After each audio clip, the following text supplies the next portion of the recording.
Okay, I'm going to... Hang on. I am... I'm trying to make, like, triply sure that the audio is well balanced. Especially for this stream.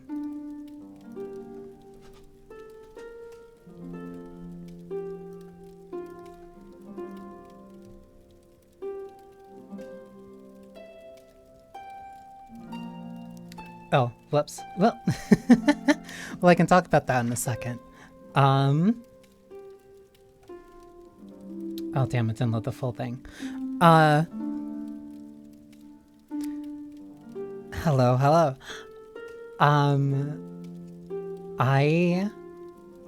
am very fortunate, to have been offered a collaboration for the World Well, Blood of Caro, or Caro. I hope that I'm pronouncing that right. But yeah, I was asked to check this game out, and admittedly, it's my first time being kind of reached out like this, so like, I'm trying to make sure that I word it right.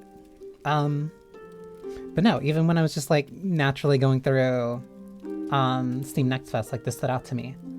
I should actually make sure to post the link for the Steam page.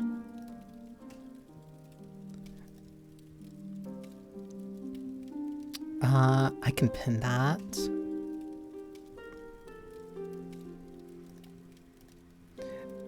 It's... How do I put this? Because I want to put... I'm trying to say this in a way that's not like... Okay, the best way I can describe it is that I felt seen. I felt seen when I was reached out to manually end after stream. I felt seen because when I was reached out to, it felt like they very directly... You ever have like a conversation with somebody and it's like, oh, why are you speaking directly into my own mind? Like, why are you speaking through, like, why are you speaking through me?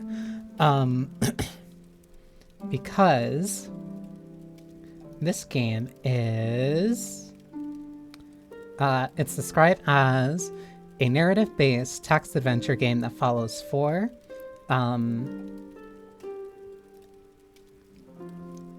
okay, my mouse to show up this character, and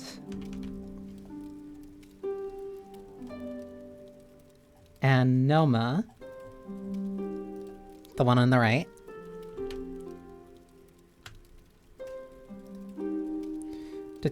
As they embark on a journey for their own purposes, either struggling or drowning in the current of fate. It is described as a cinematic visual novel where survival is political, memory is magic, and every choice fractures fate. And also, when this starts up, there's like a little... it has a nice little benchmark. I don't know if that's because of the engine that they specifically made for it. Or not necessarily made, but the engine that they used for it. And like, it has a very striking visual style, not just like specifically like the art itself, but like a little bit further in the presentation. There's apparently also a dress-up feature from chapter 2 onward. But yeah, no, the premise and the setting itself like very genuinely intrigued me. And I felt very called out when I was told like, oh, hey, you might be a good fit for playing this on stream. It's like, thank you. I guess that means that I at least have a recognizable, I want to say, taste or a palate, as the nicest way of putting it. But yeah, no. I genuinely feel really honored to have been reached out for this. I get to actually feel like I'm a real streamer now. But yeah, no, let's just wait before I do that. Because I did open this earlier to like mess with the settings. Gorgeous. I feel like I'm constantly saying that, especially when I'm trying out new demos. But like, especially for like options menus, like it's very nice to have the game like its entire aesthetic genuinely further continued through those settings, like in the options menu. Just like even down here where it says like there are things that can't be changed, like that's honestly really neat. And this thing here that displays, this is the preview of the text display speed. That's honestly really nice because there's a, because that's not really something that kind of gets shown too much, especially in the settings when like it is really important to have the text speed and auto speed like properly set up. There's also a toggle for low quality mode. Oh, and you can just use the mouse wheel to skip dialogues. Oh, so there's a transition between each screen. There's also a special toggle. There was an experimental quality setting that admittedly I'm very curious about and I want to see what it is, but at the same time I don't want to like run the risk of like the game potentially crashing or something happening. Because I just want like a very nice, clean, seamless experience. So I'm playing this currently on the I believe it's balanced. I believe it's balanced or quality mode. Because there is balanced or quality, and then there's the performance setting, and then there's experimental. And as very tempted as I am to go through experimental, I can probably do that another time. Purely because I just don't want something bad to happen while like I'm doing this for the first time. So yeah, let's see.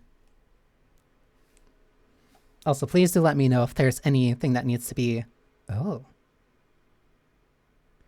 Chapter 0, Chapter 0, After the Revenge. Chapter 2, Beyond the Sky. Wait, you can...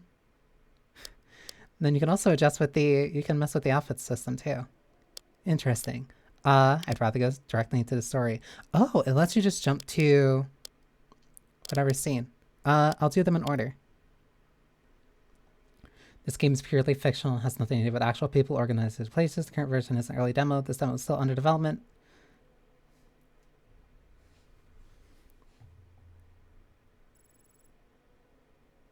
Hey, kiddo. Are those? Because you can see it, you saw it a little bit in the on the title screen. I didn't know if these were... I don't know if these are prosthetics or not. But they look much younger than they did on the title screen. What would you do if I were dead? You're the best killer in readiness? You may die of old age, disease, or falling off the cliff after getting drunk, but I can't think of another way. Come on, no arse kissing.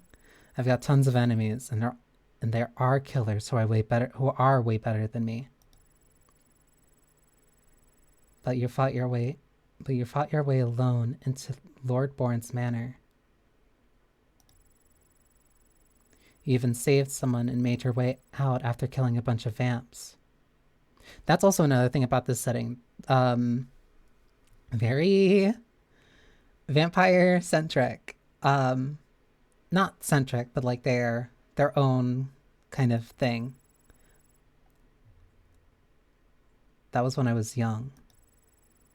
And I got myself into a big trouble all these years. Yeah, all these years just because of that. I realized after that job was done that the vampire born, who made his fortune selling Caro, had a second son who was doing business abroad. On the Steam page, I think it said Caro were like half human, half vampire hybrids who are used as cattle.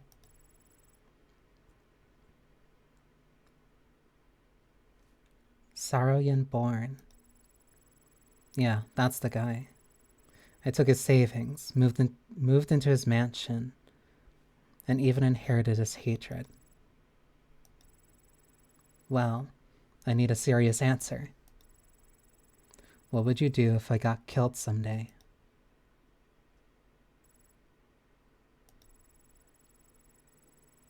I'd kill that bastard for you, and then I'd put a bullet into my head by a quiet river.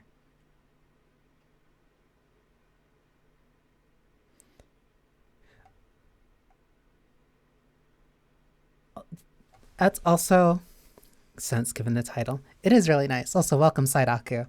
On the note of presentation, there's probably going to be a better scene very soon that probably shows it off. But like the framing of this, even just like the framing of this scene, like with the character sprite specifically in the middle, like the slight ember effects that came in later. I know they described it as very cinematic, but usually, how do I put it? It feels like whenever other titles tend to use like visually cinematic or something like that, like they're not really going for something that's kind of unique, and that's like what really kind of stood out to this. But that's what made this stand out to me like immediately, just even in the benchmark, is just how genuinely unique the visual style was, the presentation.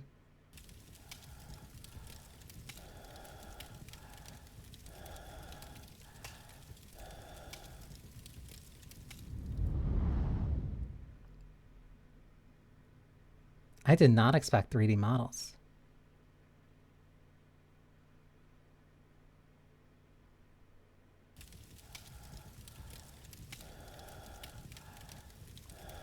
He's a vampire. Red eyes. Who the hell are you?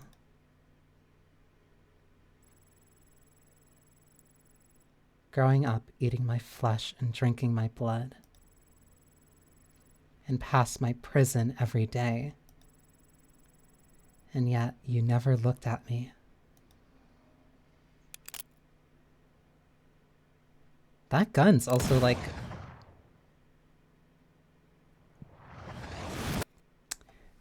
pretty slick, can't lie. That gun's also like a really unique design. In this bewildering era, I fell into confusion most slowly. The clash of the past and future, two worlds twisting... Oh, two worlds at different times, setting off a journey together on purposes.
It's...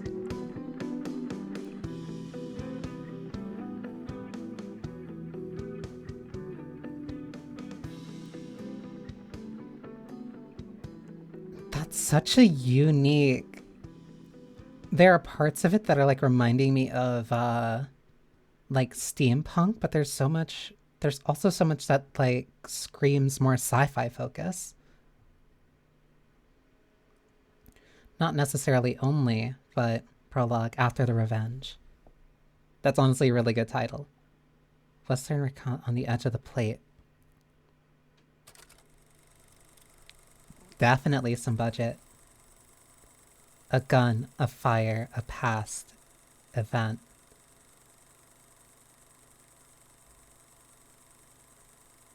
This is so clean. This is like instantly going way... hitting directly into like my aesthetic sense. Also, welcome, Kay. A vampire baron who deserves to die. And death, wish. From Amaral Hertz to Shulau, Rai, Port...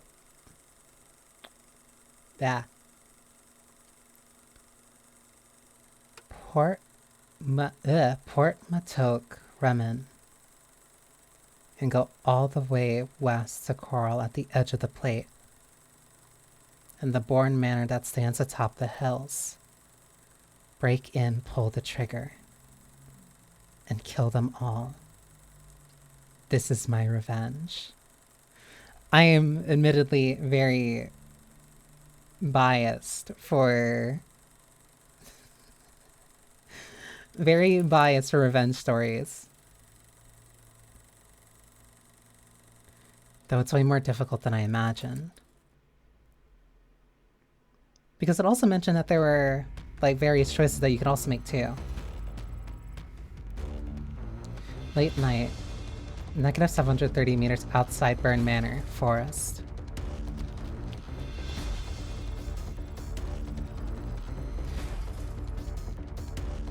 It's like very feudal knight armor, but with there's like bits of sci-fi in it.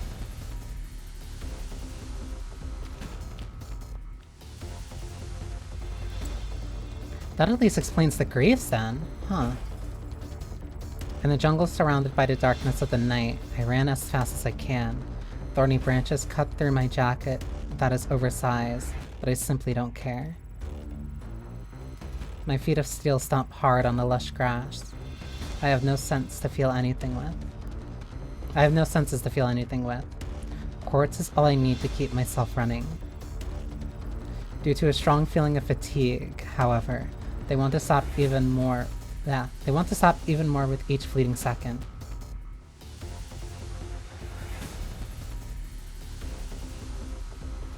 I also might be a little bit weak to very pretty red eyes. The bullet penetrating his skull feels subtle. The fat body collapses backward, his blood splashing on the white marble floor.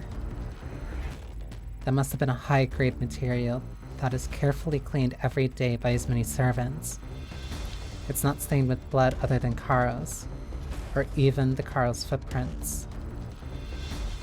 Because Caro has no feet.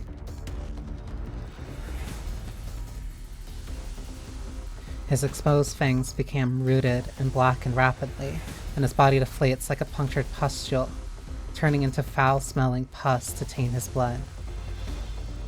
What's even more appalling is that not a single drop of his blood belongs to himself. I knew the description brought up Caro as like being like cattle, or essentially blood bags for like the very aristocratic vampires, but I didn't think it went that far. In the last moments of his life, he is still trying to mutter some incantations with his greasy lips. Blood squirts out from his magical organs, shattered by the bullets. His feeble breath is drowned out by the sound of his blood. The thick clothing used to shield him from the sun barely keeps keeps his in the human form. Pus and blood all over the ground. A skeleton's all that's left for him. Wait, so a skeleton is all that's left of him. So if a vampire dies, then like the rest of their body completely, I don't want to say evaporates, but like burns away. Everything around me is telling me loud and clear that I've had my revenge, and that the man-eating monster is finally dead. The greedy butchers dressed as servants, the butler who takes blood as good wine, and the cook who turns a blind eye to the source of the meat in his works. That's very flowery. That's like very... That's really good at like very effective storytelling, like very quickly in just like a few lines. They are all engulfed by the fire in the manor. But for me, it doesn't feel like the end of it at all. Hey, stop. Fire. That sounds like gunpowder. Or like normal firearms. Well, I need a serious answer. What would you do if I got killed someday? I'll kill that bastard for you. And then...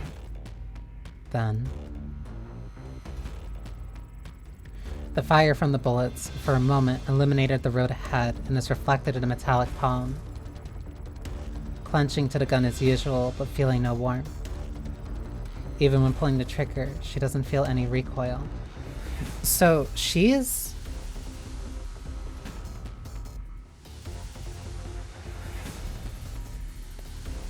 doesn't have, like, her physical arms and legs. Like, those have to be prosthetics. Gradually taking the lives of others makes her numb. Distorted faces due to pain were etched in my heart. What comes first in my head is the look of worry and relief of him. The one who got my lost childhood back for me and gave me the chance to be a human being was killed tragically in his own living room. Everything he brought with him turned to dust with him, leaving behind a shell driven by hatred alone and is running in vain on instinct, with the last spiritual pillar on the verge of collapse. The promise of the past muffles the gunshots and keeps echoing in the ears. The bark of the trees and blades of grass are knocked away by bullets blown by the wind through the cheeks and hair. I put a bullet into my head by a quiet river. An intense emptiness surges inside, as if the void is the only thing that lies ahead in the darkness. Nothing feels concrete as her feet touch the ground, except for the stinging pain of the prosthetic leg rubbing against the base of the thigh. So I was right. She's I believe it's called a quadriplegic? Like, she doesn't have her arms or legs.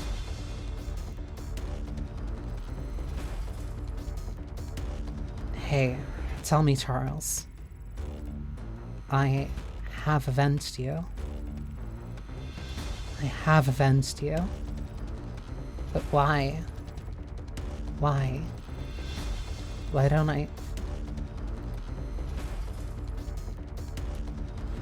I feeling a thing? Aren't feeling a thing.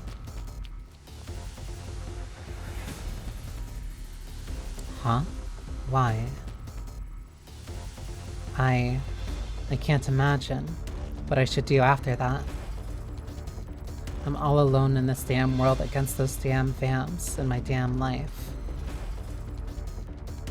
You're still a brat. Too bad I can't show you how to do it this time, being the veteran that I am.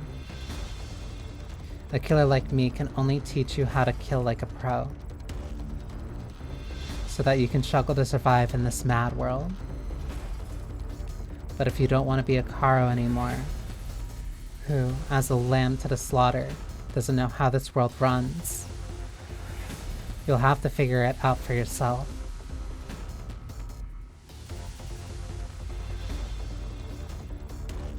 The doubts of the past still exist to this day. This feeling of incompletion makes her all the more confused, making the jungle shrouded in the darkness of the night even deeper. Tell me, Charles. What should I do next? What should I do? The girl's bitter whimper is drowned out by ear-splitting gunshots. It forms a cruel symphony with messy footsteps as the sound of bullets grazing the bark of trees. This brief lapse of concentration on the battlefield soon costs her dearly.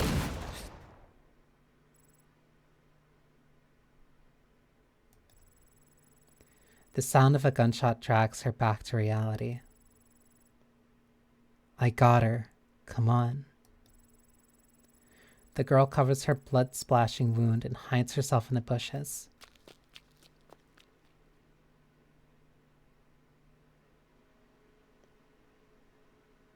As long as it wasn't in the spine, then it's not that bad, depending on where she got shot.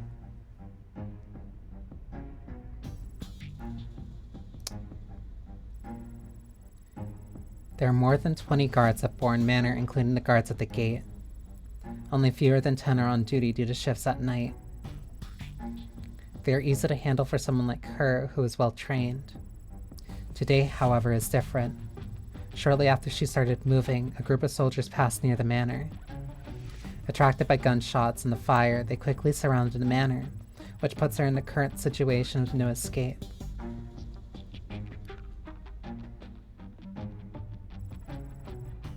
Why is it so quiet? Watch out for her. I shot her around here. She won't get far.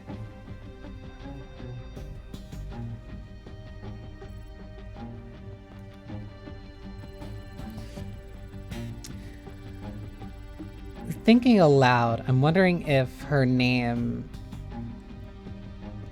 is more... How do I say it? Like her... Like she was the fourth one. She was the fourth Caro that was under this person's, I hate saying it, but ownership. Although she imagined many results before the operation, including many ways for her to die. But being shot by soldiers after a successful revenge was definitely not one of them. She's cute. I'm trying to be serious. But like trenchcoat and I want to say like biker cap and goggles. Like it's a mix of a design that like I really like. Calm down. I must calm down. Fuck, my brain isn't working. After a while, another soldier came running from the distance.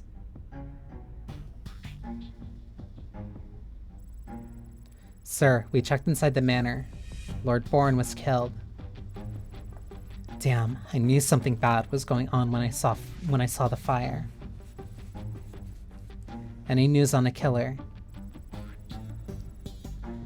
Says it was a woman with red eyes. A Caro with red eyes? How's that possible? Are you sure it wasn't the eyes reflecting the fire? Admittedly, that would be really cool if it was.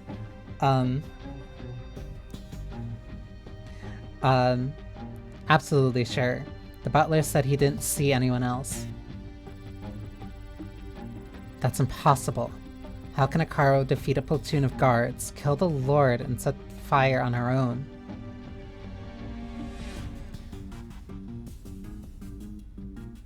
Were the guards defeated, or did she sneak past them? Because those are two very different things. What do you mean?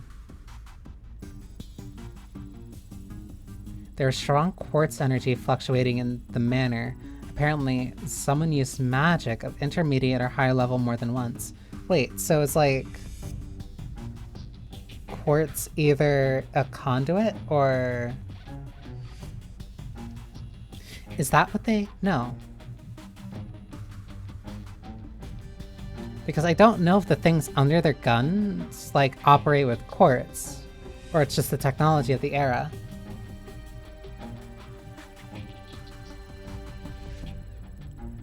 That Caro could have been a diversion. Someone must be hiding somewhere around here now. It could be a magician sent by the hostile state. Okay, so there are magicians, there are vampires, there are Caro, and then I'm assuming there are normal, quote-unquote, regular people. Hostile state. This is the edge of the plate. Rattle and voice are so far away. I don't think so. I once caught someone sneaking into here on a small airship hidden in the clouds. Oh, they have airships. Go back and tell them to search inch by inch. There's gotta be someone else. Yes, sir. The soldier turned around and left in a trot, disappearing into the woods. Keep your eyes open. Get that Caro an interrogator. Understood.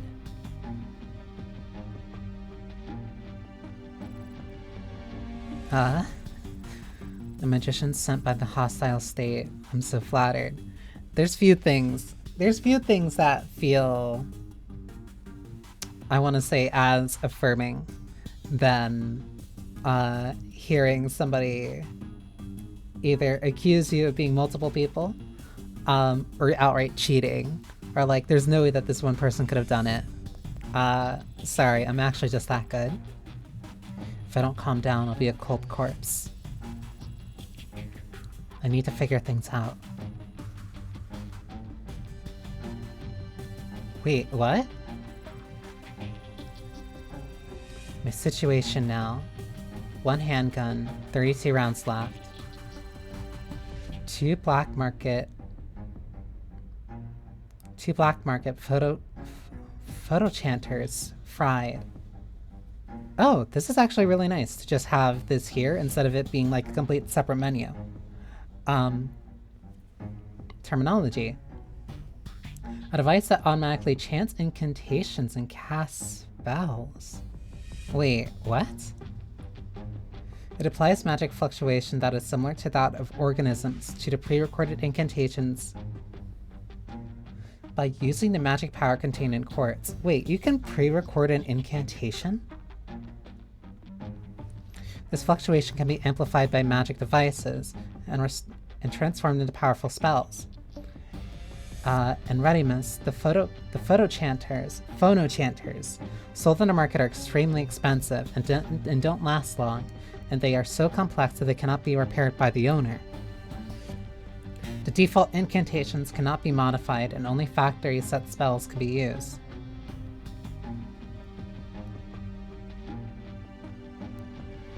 People believe that this is a restriction imposed by the manufacturer in order to maintain their monopoly and make more profit. The model for industrial use is extremely durable and can be customized and adjusted at any time for various needs, but the factories that use it have to pay super high licensing fees. Even in a setting with literal magic grenades. Like,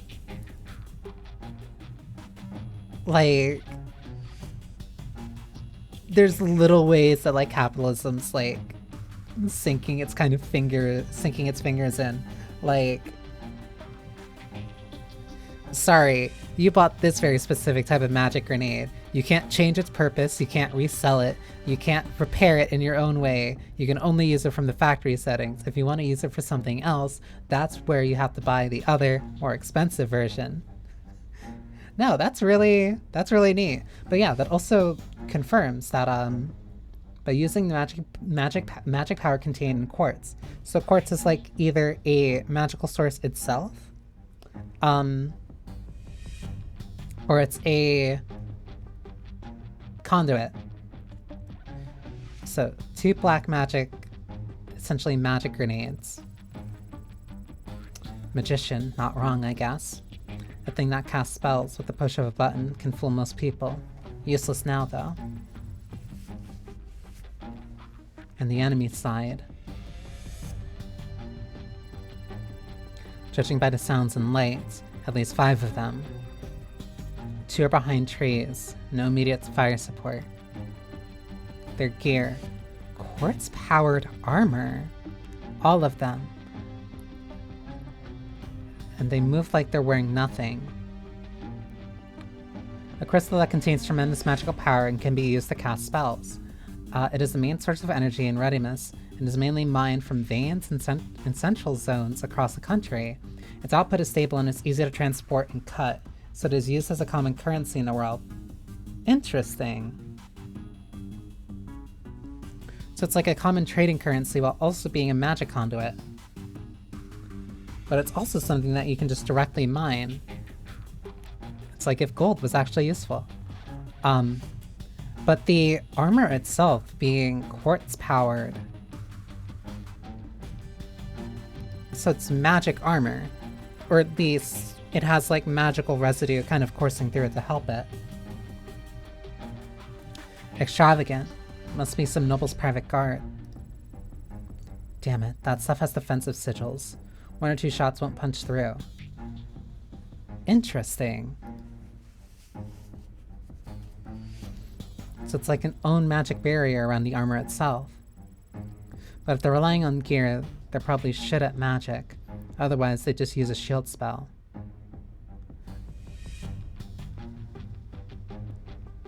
Okay, so it's important to note that magicians are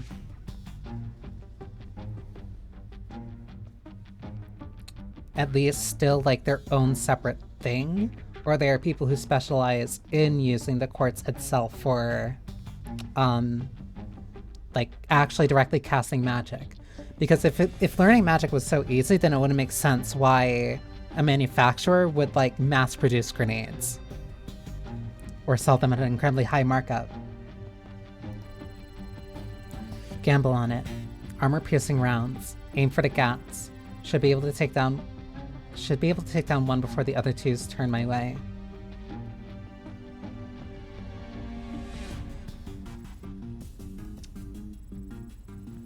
Shoulder hurts like hell. Hands shaking. Can't even make this shot? Can I even make this shot?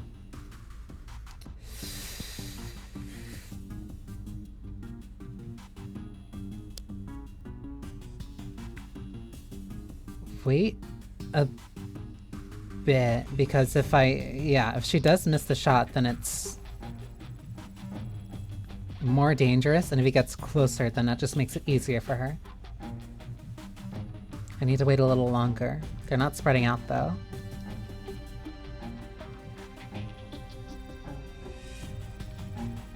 Wait a little longer.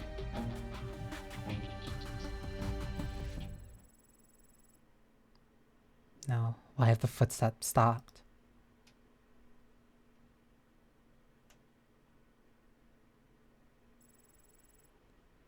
Look, what's that? A bright light spot in the night sky casts an orange glow that outshines any star and illuminates the woods immediately. It's flying. Doesn't look good. No, it's coming this way. Quick, get down.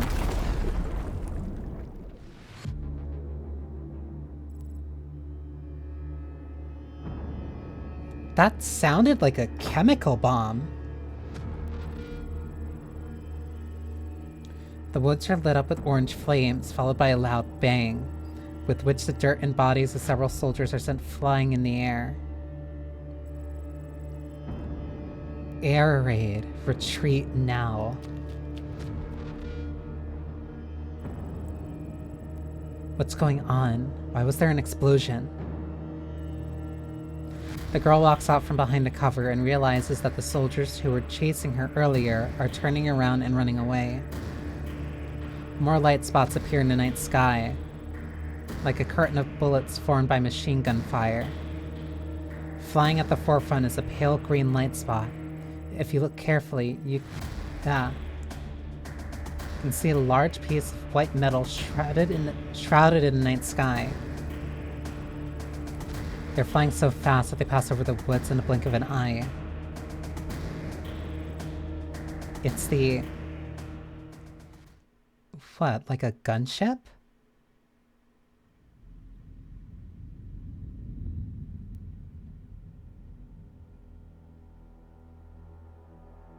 That's really stylish.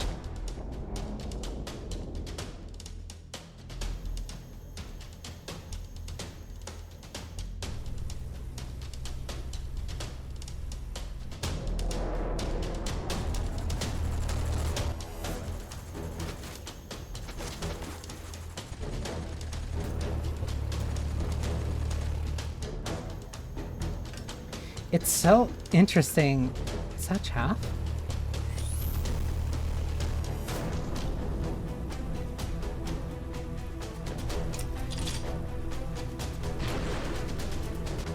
It's so...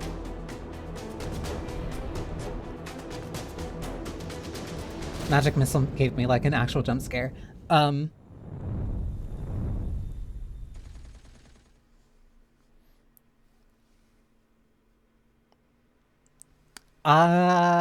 I want to assume it was a magical bomb that dropped in the middle of the forest. It's very interesting seeing a... because I like it. It's very thematic. To have like a blend of like 3D and 2D, as well as being a very... as well as blending it in a very unique visual style, to also then carry that over into the setting with its own mix of like very... because how do I put it? Because usually vampires and stuff don't show up in really... at least not often in like steampunk settings, or something that's like very sci-fi. So having like the mix of medieval armor, but tied with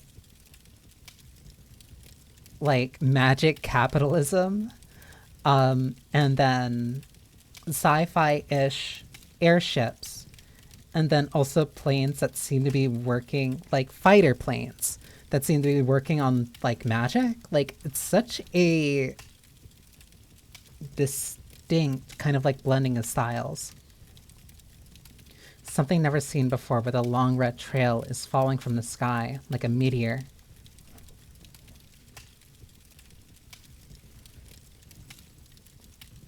Metallic.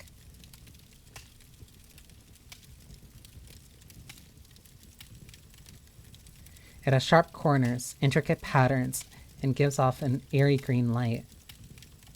It looks like a creation of some civilization, but it comes from the sky. Oh, that's the first full art of her. It's also really neat that she has a cane. Like, you don't really see a lot of characters who get... I don't want to say get, but like who just kind of have either prosthetics or need some type of walk aid.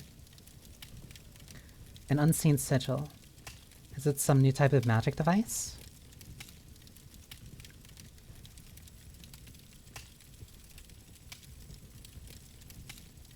The pattern looks strange, but some kind of energy seems to be flowing in it, which is more than enough to have caused a violent explosion.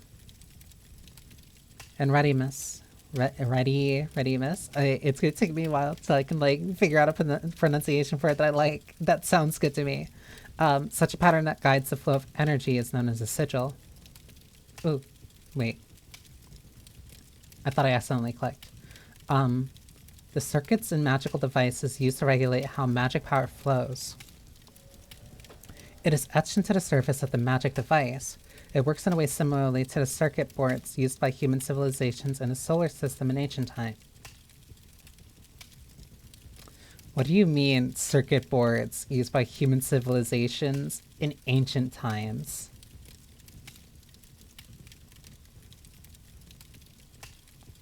So a sigil is like a magic circuit board. Interesting.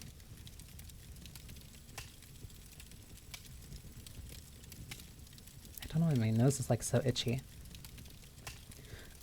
Similar glowing patterns are often seen on the weapons of airships and on magical energy guns for military use.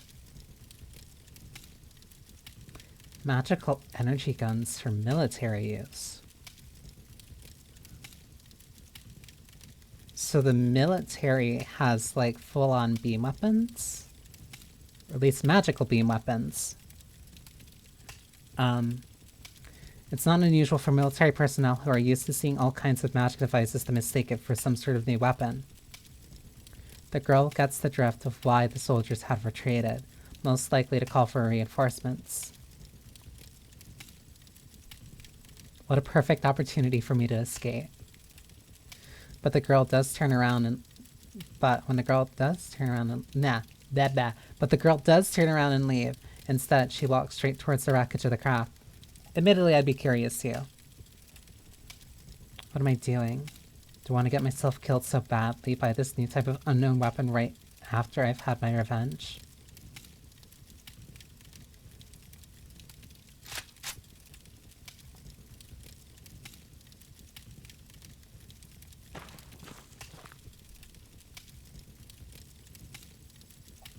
This whole perspective thing, especially with the gun out, honestly really cool too. This was like the main, before I click on, this was kind of like the main thing that really stood out to me with the benchmark, because it had a like motion background, and then also had the gun kind of out and like the character panning left to right. Like, I like that it's not just one static scene. Like, it's actually, like, shifting perspective. You're moving sometimes from the right of the scene to the left of it, and it's still the same scene, which allows for, like, very unique things like this. The girl cautiously approaches this weird thing from the above. It released a ring of white vapor around it, and the fire quickly goes out. In front of her eyes is a large piece of metal that is broken and twisted, and the charred ground around it. It's so broken. The girl looks around and finds what looks like a set on the scattered debris. A seat on the scattered debris. Why did I say set? If someone was inside, they would have been smashed into pieces.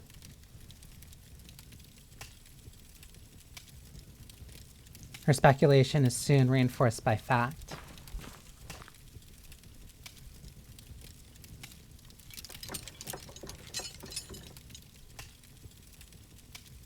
This is...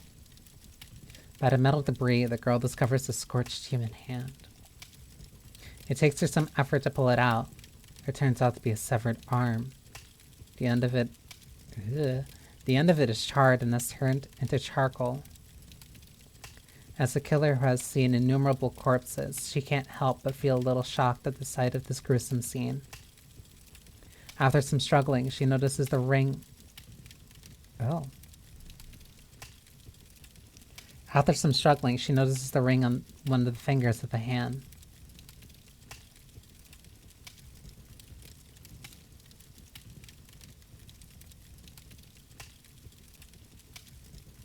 I'm not gonna take the ring. Like, one, I don't even know who this guy is. Two, there's no idea if this thing has, like, some type of black box. I'm not taking a dead man's ring. What a tragedy, but she has to.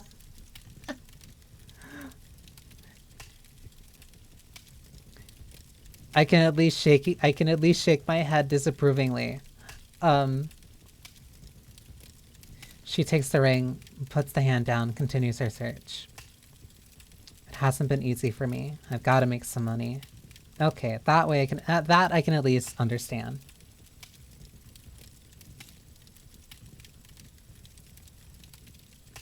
The girl starts to rummage nimbly through the pile of debris, thanks to her metal prosthetic arms that can withstand high temperature.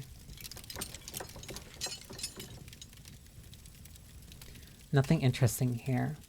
It's either too big or burnt out. The girl grumbles as she tosses the waste aside. Well, enemy reinforcements are coming soon. I gotta go.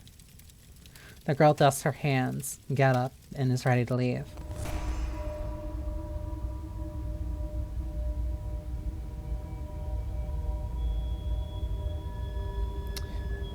Cool. What the?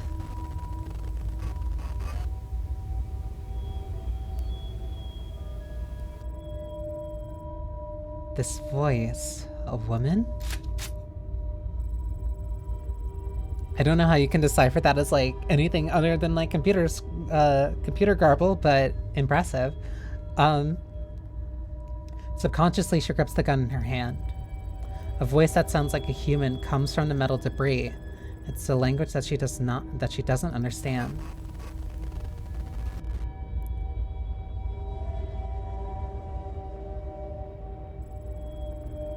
She walks towards the source of the voice. A green light suddenly flickers among the green metal pieces. Something seems to be moving slowly.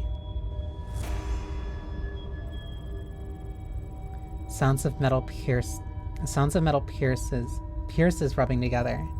Pieces. Something is rubbing against metal, like it is crawling or dragging something with great difficulty.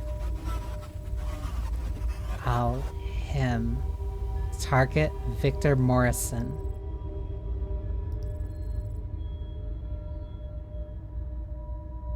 The Edenlish?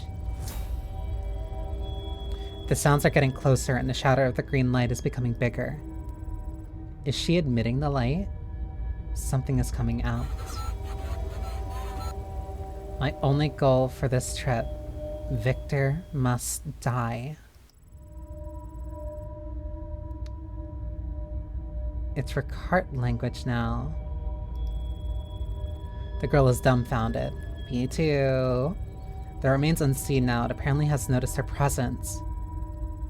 It speaks several languages and is trying to communicate with her. Oh, so you just get to rotate through them. I see.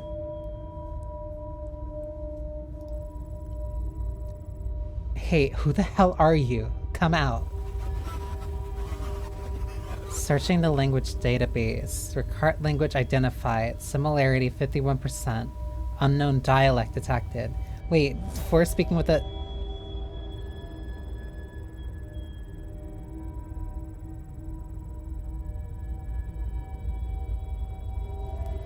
Gotta admit, wasn't expecting this.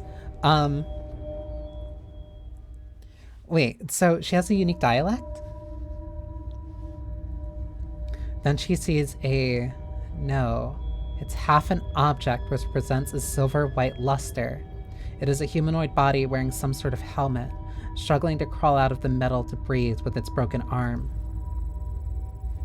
Its body shows no trace of flesh or blood, or even the fractured surface of its arms is full of cables of unknown purposes. And it's looking right at her. Cool.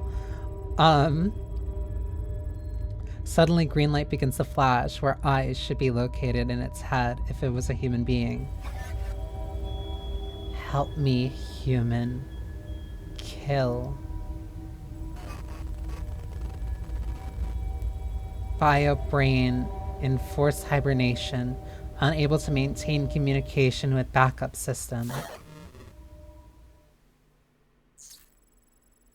It remains motionless after that, never making any more sound, except for a few occasional blue sparks.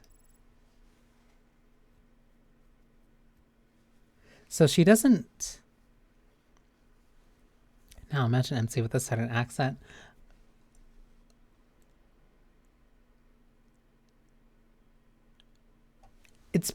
I don't want to say southern. You can't just default to southern accent for any time that somebody says accent, even though like immediately sometimes I'll think like Osaka, like an Osakan accent.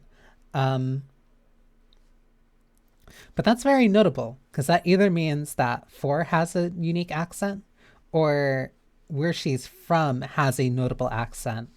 Or like this area is like has a unique, specific like dialect. A human-looking, talking, magical device. Oh, I thought I moused over it. The girl approaches it, but the humanoid object does not react, even when it's kicked. Don't kick it. It's dead. She taps with her knuckles toward its head. It sounds like hollow iron. Interesting. Cockney, no, we can't make her English. Not allowed to make her English. She's too cute to be English. Well, it's a broken magic device. A device that enhances the fluctuations of magic power by consuming quartz. Oh, so this is more like a conduit. It is used to cast spells that cost the magic power that exceeds its user's own physical ability, or to reduce the cost of the user's physical power when casting a spell. Okay, so a magic device is directly a catalyst. Okay. But wait, that's a magic device?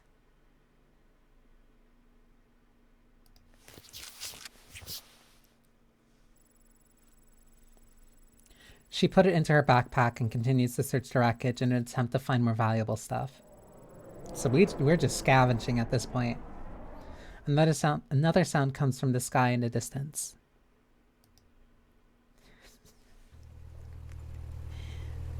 She's too pretty to speak with a Cockney accent. The gray flying object that has been spotted earlier is approaching the wreckage, leaving behind a long trail of black smoke. Oh, they took a hit. Damn, it's the gray guy. The girl immediately goes into the bushes by the side to hide. The gray flying object turns from the size of a sesame seed to a giant object in the blink of an eye. Is it going to crash? Several objects in the shape of meteors fly out from underneath it. It's bombing.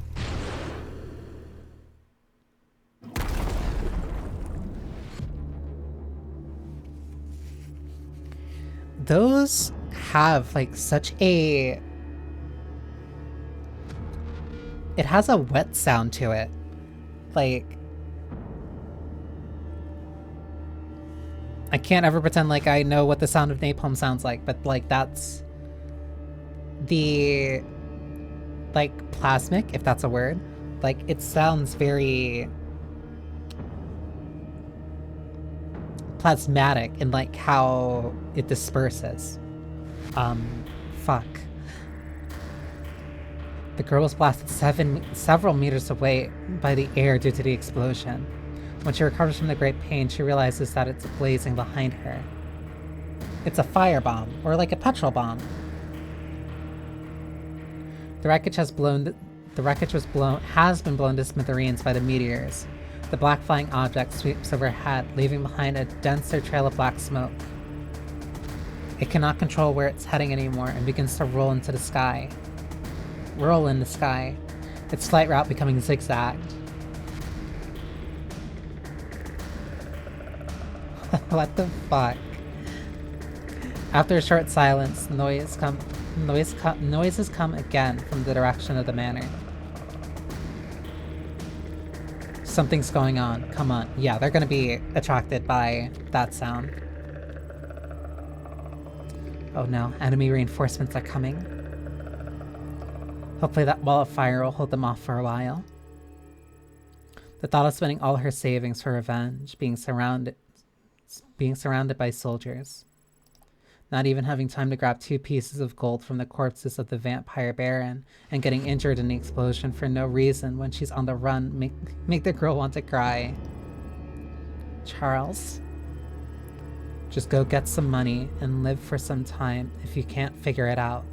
Put a bullet through your head when you figure it all out. That certainly counts as life advice. It's very dramatic, but like I like it.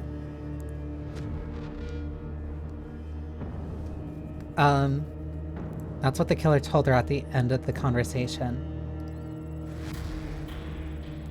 She opens her backpack and takes a look at the metal humanoid inside.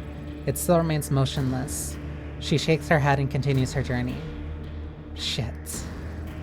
Hopefully you'll be worth something, you metal scrap. So she full on took this thing, just fully expecting to kind of just sell it. Oh, that was all of chapter 0. Chapter 1, Beyond the Sky.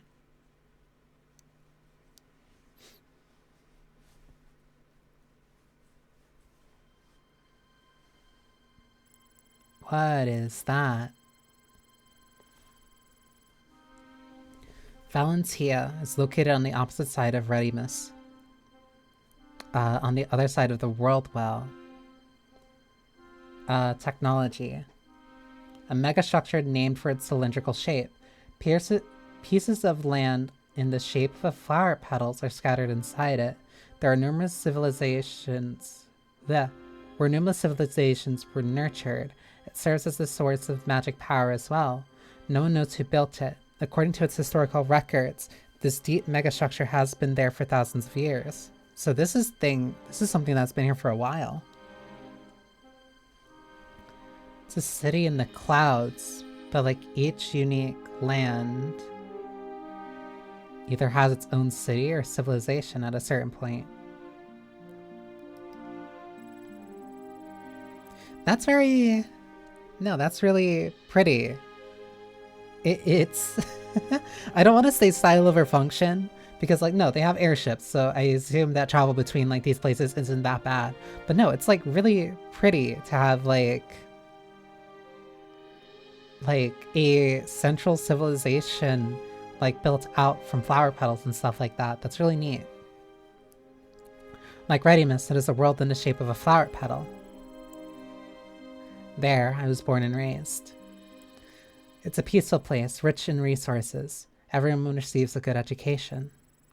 War, plunder, slavery, or oppression have no place there. For a long-lasting peace, we have abolished all our spears and did everything to build an invincible shield. A little bit like a utopia. Long Age's shield, which covers the entire continent. Terminology. A public facility built by Valentina Federal Republic to strengthen national defense. Any citizen can summon a shield anywhere in Valentia, which provides unrivaled protection in the event of an accident and automatically heals the summoner in a timely manner. That's insane. That is an insane piece of just like public security technology. And not like it's Idrisil. It looks very... But it doesn't have... It doesn't reach up. It like... It starts from the air. But like... The idea that there is... Not necessarily like a magic barrier in and of itself around the entire land. The fact that it can project a magic shield to any citizen in need should they need help, and if it's too late, it can still heal them afterwards. That's insane.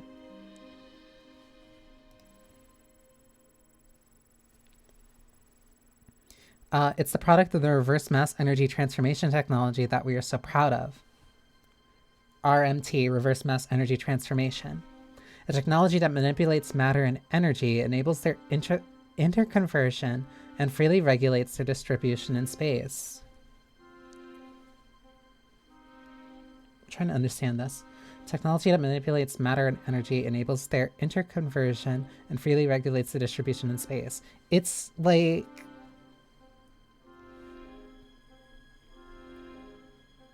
It's a very scientific conduit.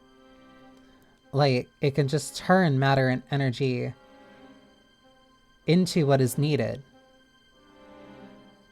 It's like a philosopher's stone.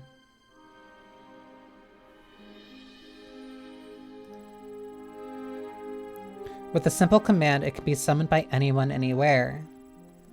It's a ubiquitous screen of light that protects or heals its owner. One can probably say that in Valentina, no one will ever get sick or hurt. To resist external enemies, Long Age's shield is effective long enough for us to resume war production and rearm ourselves. Ah!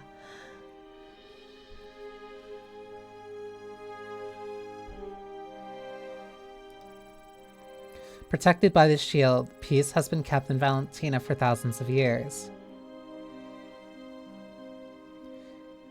Yeah, it's an unbreakable aegis that an enemy can't break through. Like an invading force just wouldn't be able to do anything. It's like an eternal utopia. At least that's what our parents' generation believed. Growing up under the illusion of eternal peace, however, I witnessed on the day of my coming of age ceremony the end of eternity.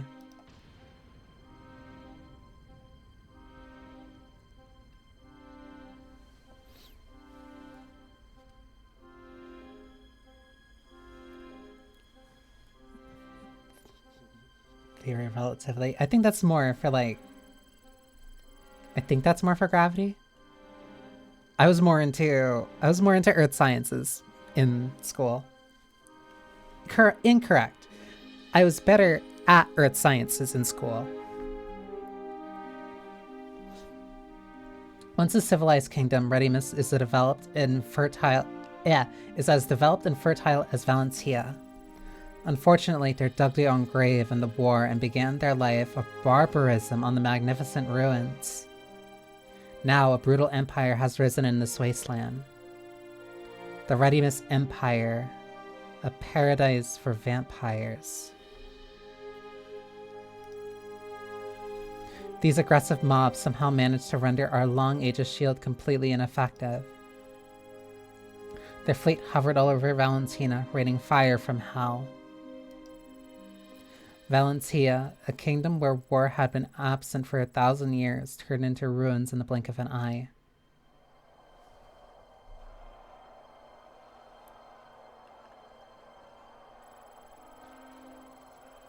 Victor Morrison, the initiator of the quartz industrial revolution, was once considered the greatest inventor of the 9th century. That's right, because I think the setting is like 890 something, like 800. So like complete unique time table. With absolute technological advantage, his company became a private monopoly, gradually taking over the entire Readiness.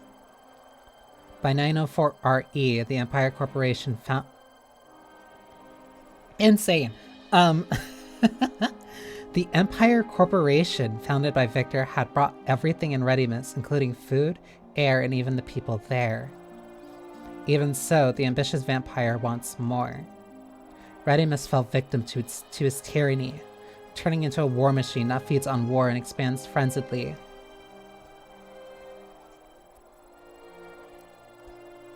Under the guise of civilization, he launched invasions everywhere, turning the once rich Valentia into a hell where countless corpses were littered.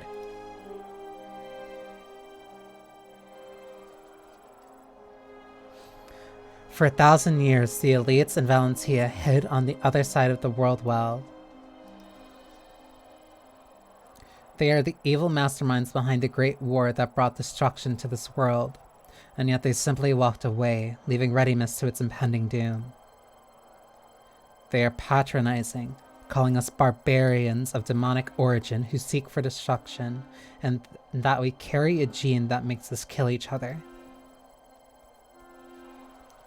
They ignored our calamity, kept the vast land and rich resources for themselves, and enjoyed the peace and tranquility that came from the abandonment and betrayal.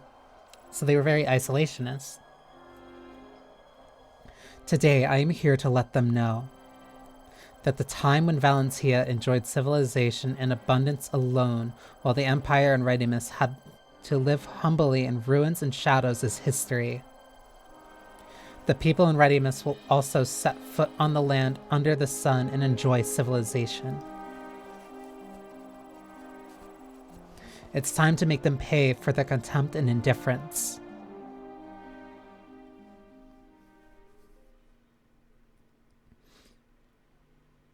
If that's the Victor guy that... Ellipses. If that's the Victor guy that the robot was talking about... Noma. CRT. Noma. Noma Tricia. Who?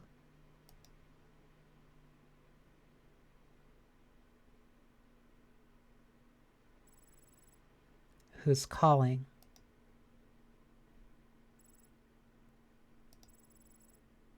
Wake up, Noma. Your mission is not over.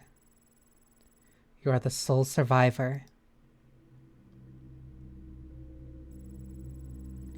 A rich voice echoes through the empty white space.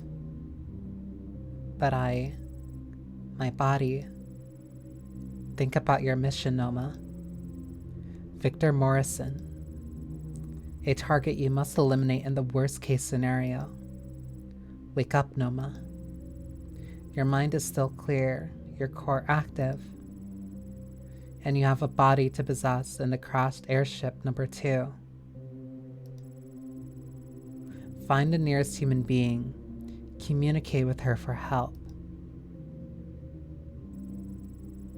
Don't forget your mission. Set Valentia free from invasion.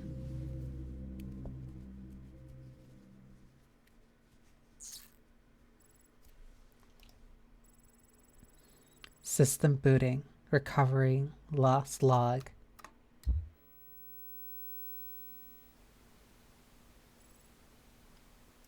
These books? Everyone is dead. The robot tries to wave what's left of its arm, but to no avail. Self-test complete. Limbs, 98.7% damage. I guess she is the literal ghost in the machine. I'm also curious if that 98%, if that 78.9% is like working up or downward. Reverse mass energy transformation component failed. Driver files missing. Wait, she has a component for RMT? Attempting adaptive self-repair. Progress 0.01. Time remaining 18 hours, 37 minutes, 55 seconds.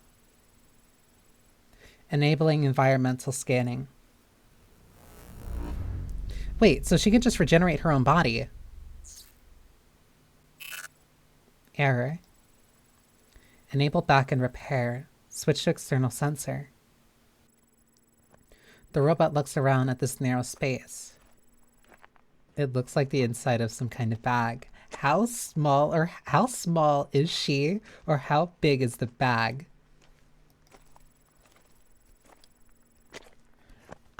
Regular shaking of a human being walking detected. Oh, so she woke up. Human being detected. Reading language log. Ricart language. Enable contingency plan 3.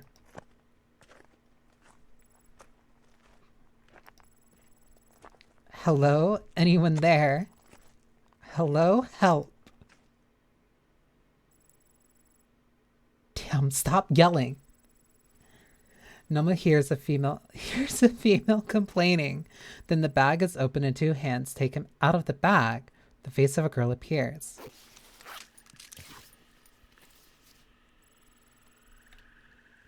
Setting, late at night. Location, forest of unknown location. Celestial navigation observed. You got a full star chart even just from... Damn, isn't it broken? Why is the light on again? The human being fiddles with Noma's body. She runs her red eyes over her body, and confusion is written all over her face. You're not looking at her face. Object identified. Human female. Equipped with corpse-powered prosthetics. An armored class 2 lethal weapon. Oh, so lethal weapons are in 1. 1. Her limbs are powered by quartz. That's interesting.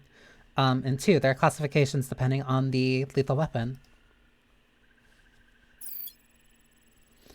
Quartz oscillation S2132874.243. Fired multiple times within 12 hours. Individual debt level 83.2%. Thank you. Good evening, ma'am. You know, I probably would have said the same thing. As long as she has the energy, she should be able to turn it into the parts needed. Like, yeah. Like, assuming that, like, she has the energy and it just takes, like, the time. Like, she just needs a day to recover. You understand my language? Yes, my name is Noma. That's incredible. A talking magic device with a name. Magic device. This term causes Noma's bionic brain to pause for a few nanoseconds. The implication of a bionic brain means that she's not entirely just a ghost in a machine. But when Ford tapped on her head, it said that it was hollow. Ah, yes, Readimus has not yet figured out how reverse mass transformation machine works. They mistake its function for magic. Ah, this is leaning heavily into that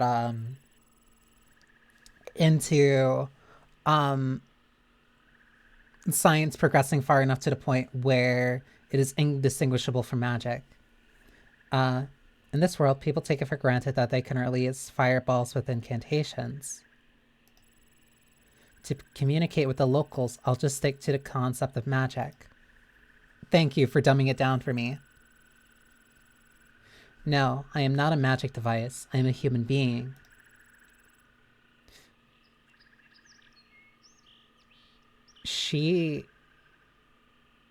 Noma would be right. That would explain the bionic brain part then. Noma wouldn't be magic. A human being. Yes, I'm a Valentine. My brain structure is identical to a human being's, but my body is robotic. Well, a magic device that thinks it's a human being. If you want to impersonate someone to make yourself look noble, just say you're a vampire. That might be a good bluff.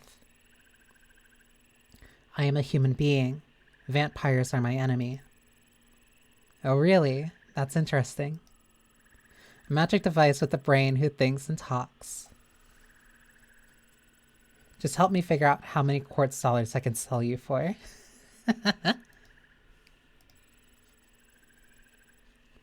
What are you going to do with me? I'm sitting up, and I also do have tea next to me. So thank you, coffee. I'm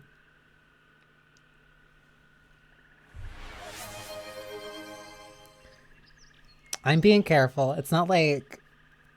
Well, now I'm speaking from the perspective of Noma. Which is interesting, because it makes me think that it will switch player perspective from time to time between these two. Because it did say that they were both protagonists. The description for the game said that it was both protagonists. It's simple. I'll take you to the town of Coral at the foot of the mountain and put a price tag on you in a market.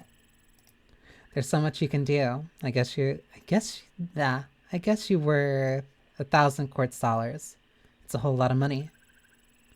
Look, with 1,000 quartz dollars, I can go to the Brown Borough, transfer to Coraline, leave the kingdom by airship at Remen, and then...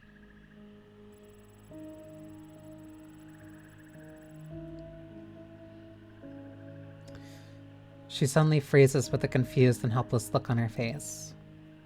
Then...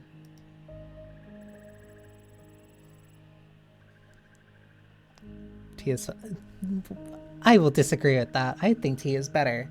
It's also caffeine free, before anybody starts thinking like I'm a caffeine addict. Forget it. I've got nothing to say. Listen, human, I need your help. I come from the future, a place called Valentia, on the other side of the world well. I know what will happen in the future. In 90 years, your world will be ruled by Victor Morrison, the vampire tyrant. He's an extremely dangerous black mage. 100 years later, my world will be invaded by Redimus. I need your help. Fine, if you're making up a story to amuse me, at least tell me an interesting one.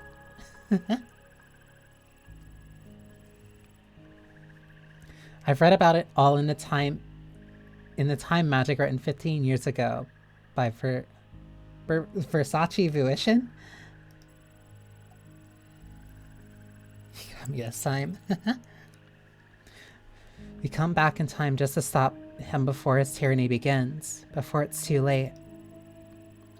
Your version of the story is also inspired by the Termithum. It was insanely popular a couple of years ago. In that case, you should be a villain, depending on if it's a sequel. There's a fictional spell in that novel which is called Science. What?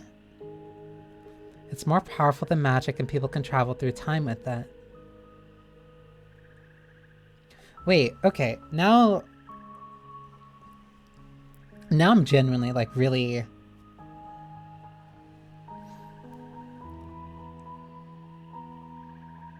But then what is with the... So, does Thurs... I'm trying to figure this out. Because, assuming that Noma's correct, assuming that Noma did come from the relative future, which would explain the aircrafts, and the development of science being indistinguishable from magic, assuming that Noma came from the future, and they're past the point of magic being this thing that they don't understand, and it is a hard science. That means 4 is from the perspective of the world is filled with magic. We don't understand how it fully works. And there's no hard science.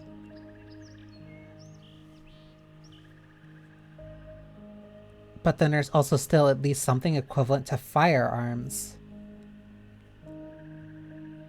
It's a really interesting contrast. A bunch of other novels soon followed suit.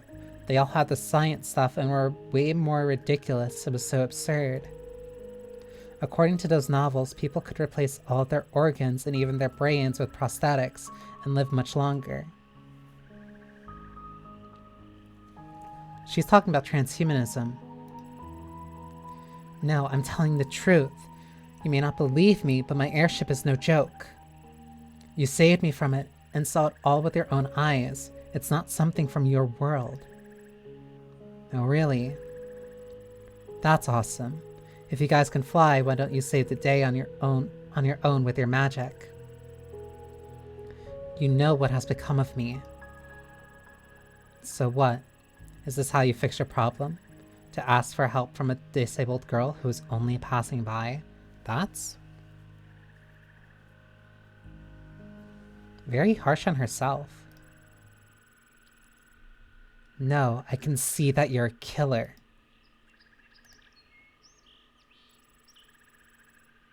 You're absolutely a killer. The girl's voice was disapproving. Noma gets more serious immediately. Your limbs are all metal and are all powered by quartz. You are much stronger than a human body. The gun in your pocket has a sigil due to multiple firings. Your body smells of smoke and burnt wood. Wait, you can smell? It's not the wood from the forest, but sandalwood from quality furniture. You must have just come out of a rich man's house and burnt it up.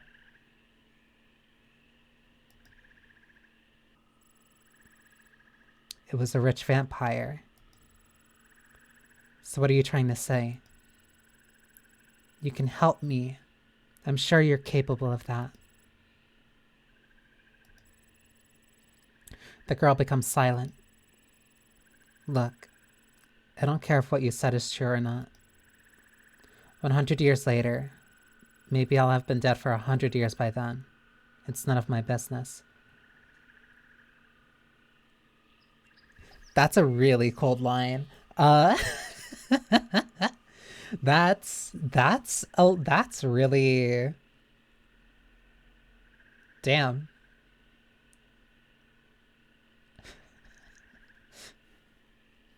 A 100 years later, maybe I'll have been dead for 100 years by then. It's none of my business. That's insane. That's the type of timetable that she's working on. But if I had 1,000 quartz dollars, I won't need to rob bakeries or eat roadside weeds and flowers in the next 2 years. That's for sure. I can give you money. The girl stops and looks at her, as if searching the broken body for a cash box. How much? As much as you want. It's in the value of Victor Morrison's mansion. Now he is only a lord of a marginal province. Marginal province. He sounds pretty much like the one I took care of yesterday. Where is his mansion? Moorland. In northern Edelin, there's a bunker in the mountain walls of the basin. Expectantly, Noma reveals the location of the target. The red pupils narrow slightly. She glances around, then fixes her gaze back on the robot in a determined manner. Forget about it. Why? Stop lying. You just told me about some place far away, so I can't figure out anytime soon if it's true, right? Don't worry, I'll try to find you a good middleman so that you might meet someone so kind as to help you realize your dream. It's cruel, but it's kind of cool. I how do I put this? I have a thing for characters who are like very, I don't want to say dismissive, because she's not dismissive. She's very skeptical.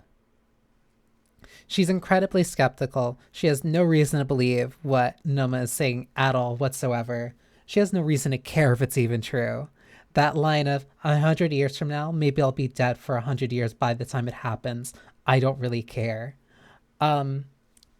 Like, it's not even necessarily Kudere. Because she's not, it's not a front, and it's not like she's like super pretending. Like, she's just that, like, no, she's right. She has no reason to care. Like, what would she care about? Why would she care about the world like 100 years from now? That's why it's also very interesting to have the it's very interesting to have the prologue be after the revenge, where like the intro was setting up that revenge. Like, no, it's really, she really does have no stake in this. She just finished like her revenge plot. Why would she need to help somebody else?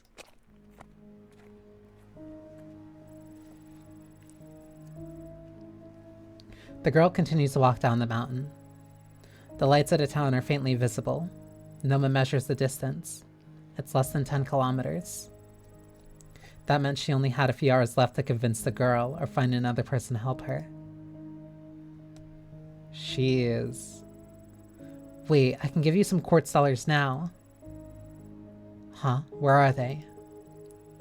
There's a big knob on my chest. Phrasing.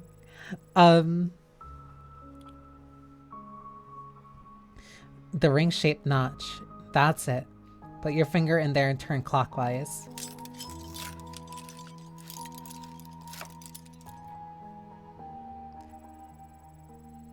That's her core. The girl does as she is told. She sees a cylindrical chamber inside where a ring of quartz cut perfectly is glowing purple. Welcome, Effie.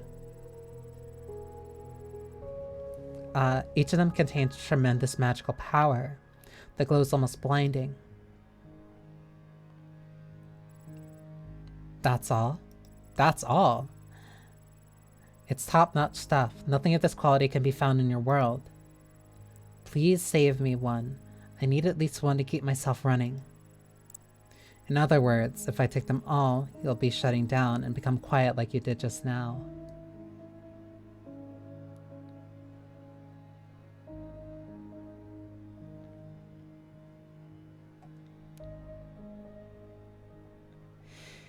Is it... How do I put this?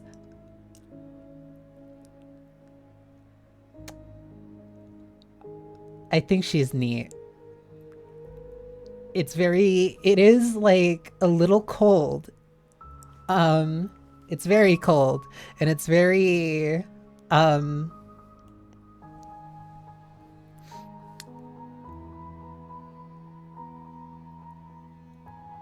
very self-serving, but that self-serving nature, I can see the appeal in it. I think it's neat.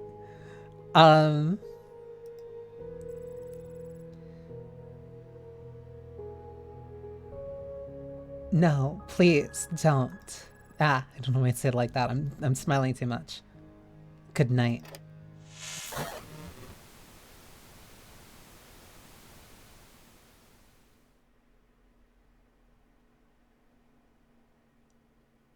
Oh, she actually just did it. Yeah, this is 8:14.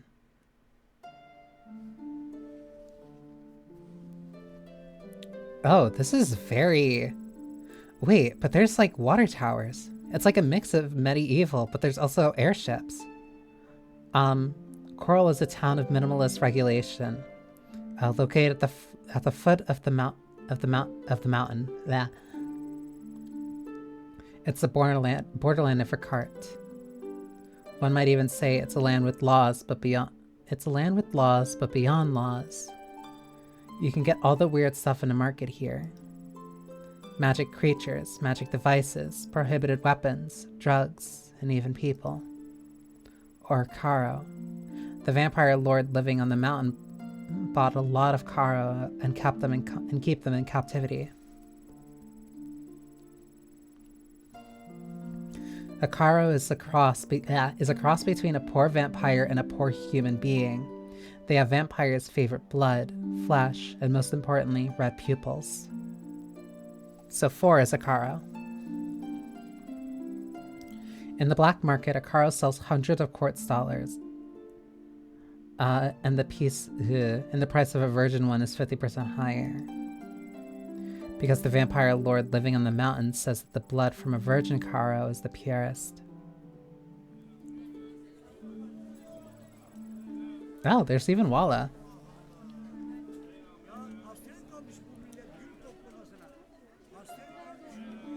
Hi there, take a look. The latest golden elixir will give you a good time. Only 5 quartz dollars each. Snake oil. Will you refund if I don't get stronger after taking it? Just a little bit exaggeration. It works well. At least an hour longer. Snake oil. Magic creature on sale. Magic Mina imported from Zoshan. It can talk, chat, and memorize incantations for you. Hello, that's also just like a cute bird.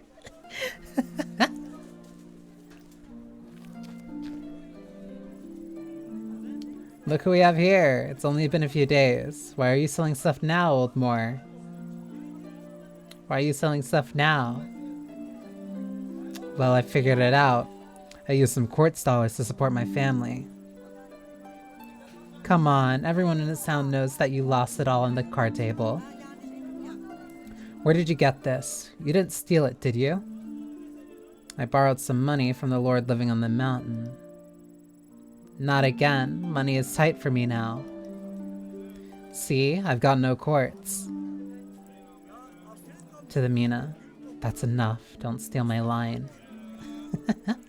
Well, where is Julian? I haven't seen her for a while.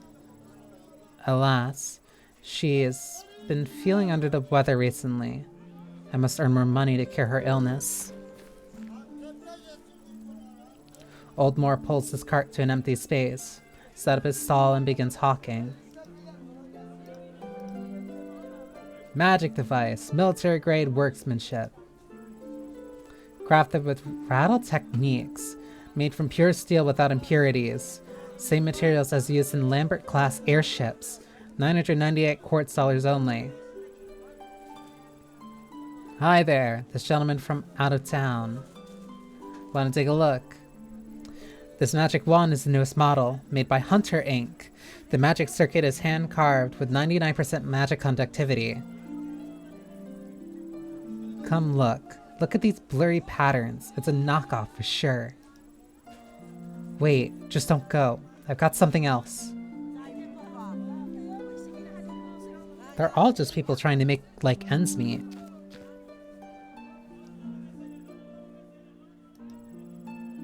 The vendor looks back and sees the girl by the door of the store.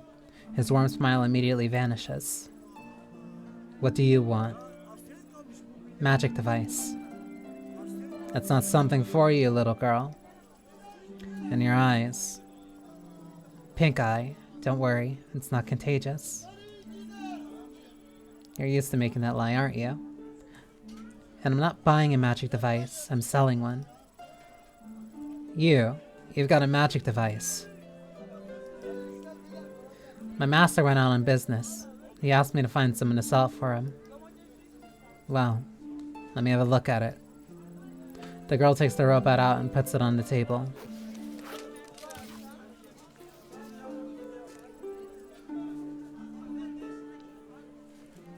This is beautiful. Like, it's such a very interesting, like, visual contrast.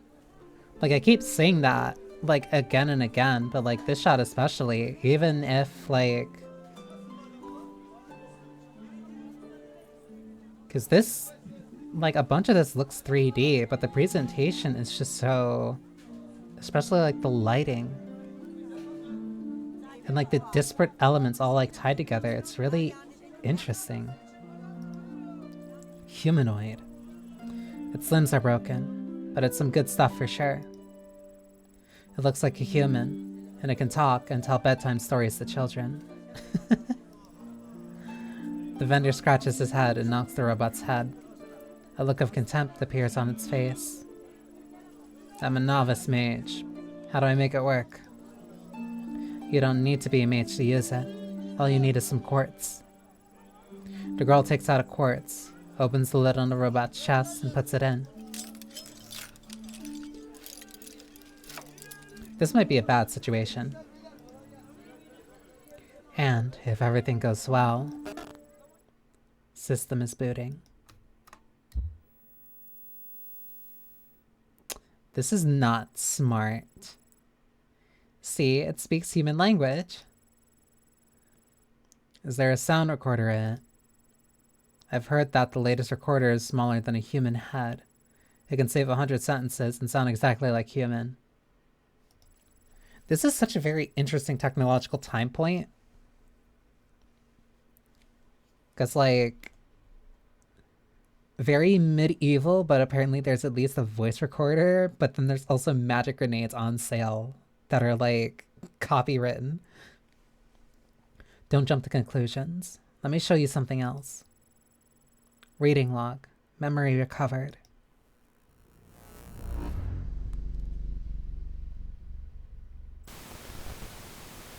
You liar, robber, bad woman, genocidist. I'll send you to the Central Court of Valentine and bring you to justice.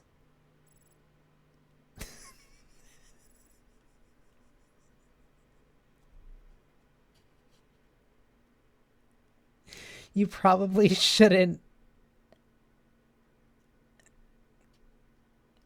Maybe you shouldn't have opened her chest and literally pulled her battery out.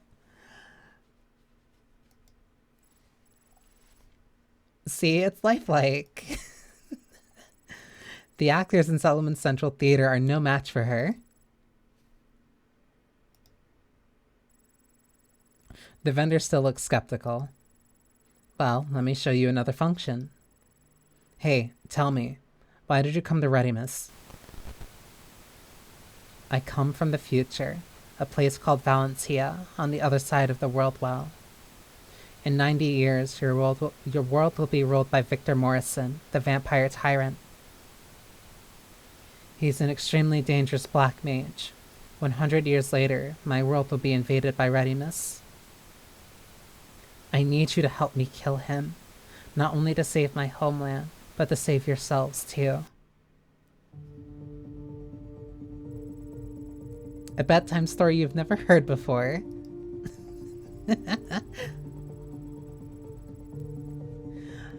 I bet she's as good as Versace. I can't see that not think Versace.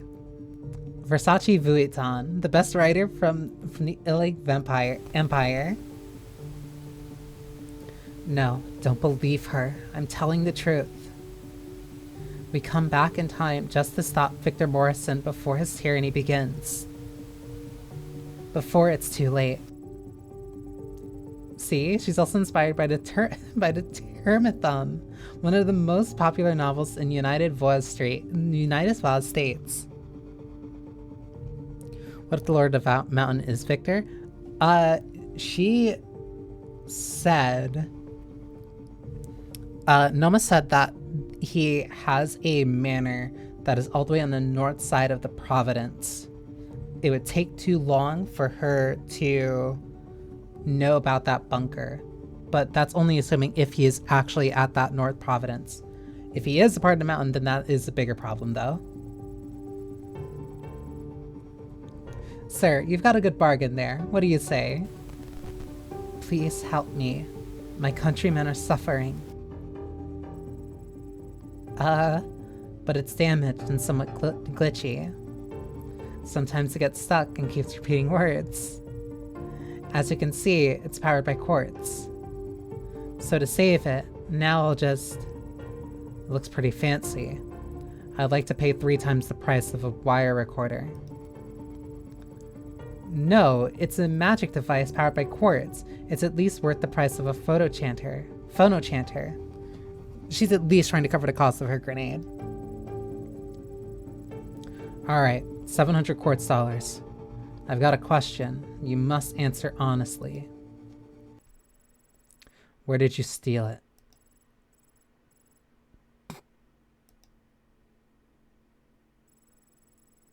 No, I didn't steal it. It was thrown away by a rich guy. Your story is falling apart. My master said that one night. He saw a couple fighting when he was passing by a house. They threw this thing out. Which house? On the mountain, the Bassicks. Lord Bassick. That's a long way up. It's on the cliffs at the edge of the plate. About 30 kilometers. She's lying, sir. She picked me up near the crashed airship on the mountain. Fuck you, metal scrap. What? A crashed airship? Oh, that's not good. The mayor asked us this morning to confiscate anything from the airship.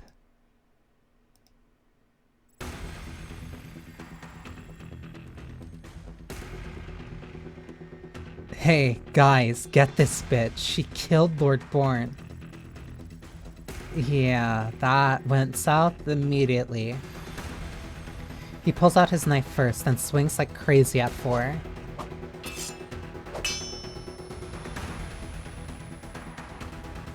Damn, metal arms?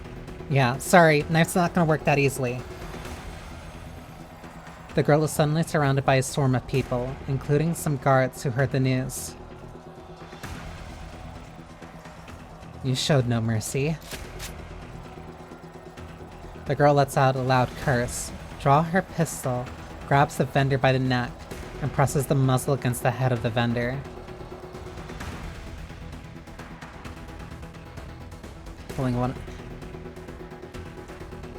To be fair, she was decent about keeping the story straight. The problem is that maybe if she got there like a day earlier, there wouldn't have been news about, hey, the Lord was killed on this mountain. Anybody who says that they are up on this mountain is very suspicious. Don't fucking move. The crowd stops moving. It's so quiet around that people's heartbeat can be heard. The heart rate of the vendor is shockingly high. His heart is beating like an old pump that stops occasionally. And a dozen muscles are pointing right at her. A dozen muzzles. Put your guns down and get out of my way if you want him alive. The crowd begins to back away slowly. The girl presses her gun harder against the vendor, who trembles with fear. She's very quick to take a hostage. You, forward. No, that's very bold. Just shoot me if you want me dead. You wanna fucking die or what? Go, move your arse. The girl pushes him forward, but the vendor stays where he is, as if frozen. His body remains motionless and is pushed forward so hard that the heels of his shoes are making sounds as they drag on the ground.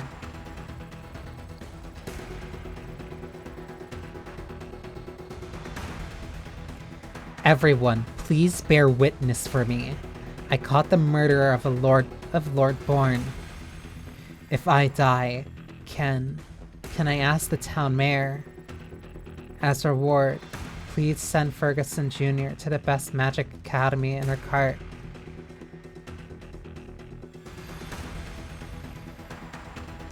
That's... Wow, he is... For like... Damn, no, that's really... That's strong characterization for this one guy.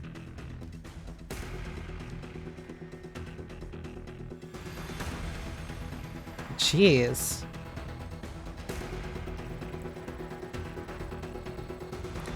Everyone will remember you for what you've done, Old Moore. I'll ask Master Dylan to reward you for your meritorious deeds. He'll pay for Ferguson Jr.'s tuition fee. You heard that, bitch? Just shoot me. Wow. Don't you want someone to die with you? Come on. Fuck you, fat pig. Are you crazy? Your life is that cheap? I'll do anything for my son.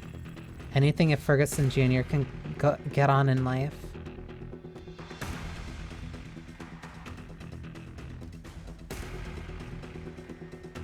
This guy is so... This guy is so... willing to be a protagonist. Like, wow. What about your wife? Don't you have a wife or a daughter? Don't you have someone to take care of? More is acting more like a hero than the protagonist. But like, yeah, no. 4 is thinking like... It's a perspective thing.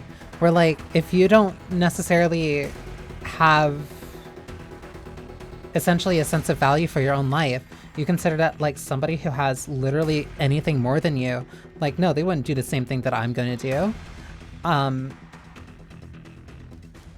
Which is wrong. No, I've only got 2 female Caro. I keep them to entertain Lord Bourne. You... He wanted them both, even if the colors of their eyes are not right. If he hadn't been so generous in giving me About 1,000 quartz dollars. I would have been a vendor with so much stuff to sell now, but I would have been a vendor with so much stuff to sell now, but a miserable gambler. I traded Caro for my life.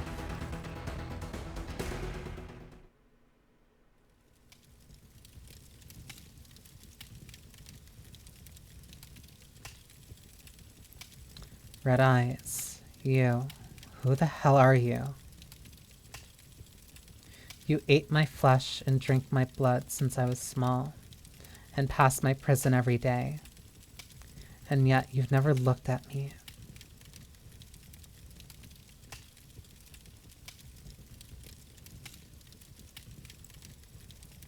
Ah, I remember. So you are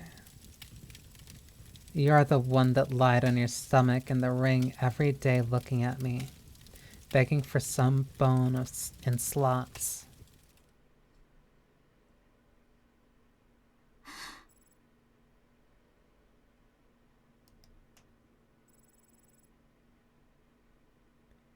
Die, you bastard.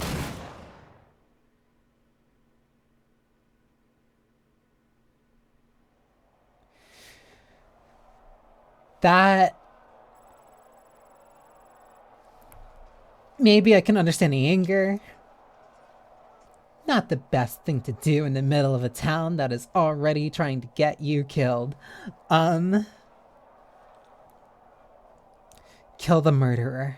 Kill the murderer. Avenge Old Moore. I fired? Wait, you... blinded by rage. Fuck.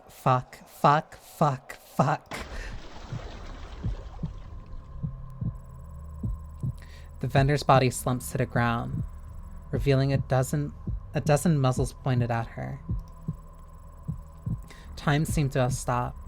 I can still feel the recoil from the pistol. It's pushing my hand backward.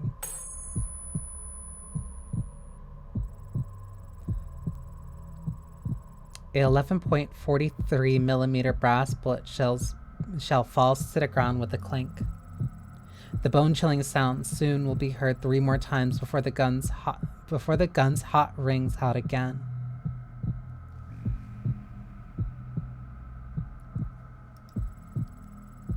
That means after 3 gunshots, my body will be pierced by dozens of bullets. They may hit my belly first, becoming more accurate with each shot.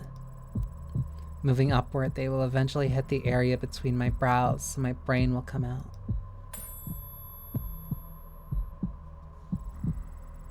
The second shot will rings out. The interval will get shorter as the height of the shell changes. I might hit someone in the chaos and fall backwards with him. That's quite unexpected. My ending would be picking up the strange device after successful revenge and getting shot to death on the way to selling it.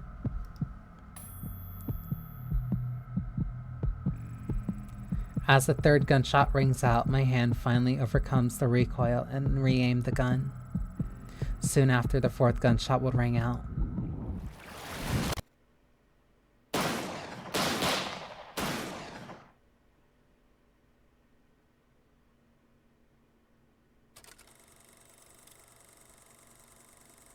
Hey, kiddo. What? I thought I was one step ahead. I didn't expect you to come so soon. You've come around to the idea so soon. You've come to your senses. You figured out all the life philosophy. No. Sorry, Charles. I'm ashamed to see you. Like you said, it's the most humiliating, worst way to die. Shot to death. Don't proclaim your death so soon. Kiddo, you're close to me now, but you can't catch up with me yet. Get out of here now. This is no place for you.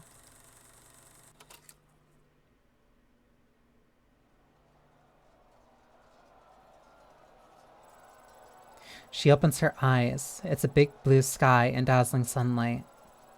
The deafening gunshots can still be heard, as if they hadn't stopped.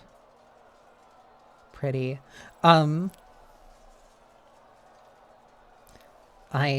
This is... You remember firing 3 shots before you fell, but hit nothing. What's weirder is that I don't feel any pain. I see. My soul left my body. No wonder I felt light as a feather. No, you didn't die. On the contrary, you were trying to sleep through a rain of bullets. You just won't stop nagging, even in hell. What a whammy. She's so snarky, too. Whatever you say. Listen up, woman. I'm the reason you're still alive. You should thank me for saving you. Stop talking nonsense. I'm dead already. I heard them shooting at me. Just have a look around.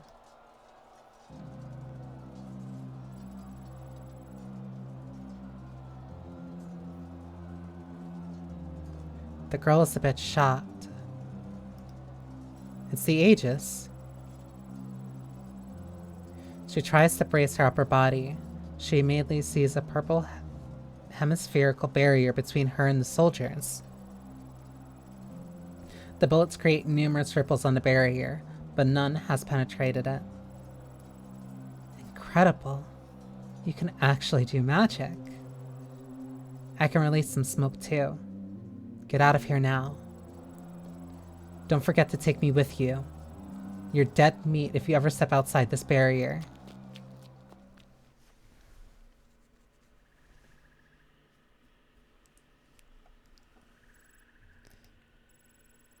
After running for a while like crazy with the robot on her back, the girl finally shakes off the soldiers. Damn. How can you take credit for this? If you hadn't sold me out, I wouldn't have run into this at all. That's not the problem. You might have like a kernel of truth in there, but that was not the problem with your plan. Also, Noma's on her back.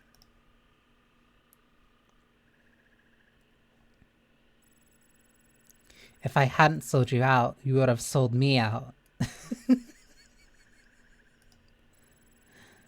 Can't you use magic to fly away?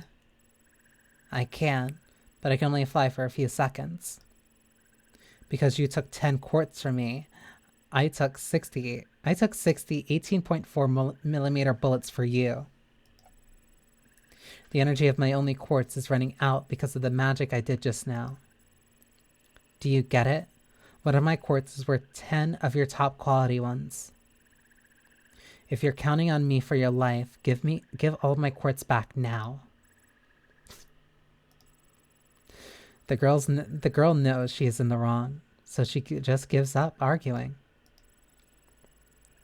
Well, can you get me tomorrow's breakfast with your magic? No, you need to do it yourself.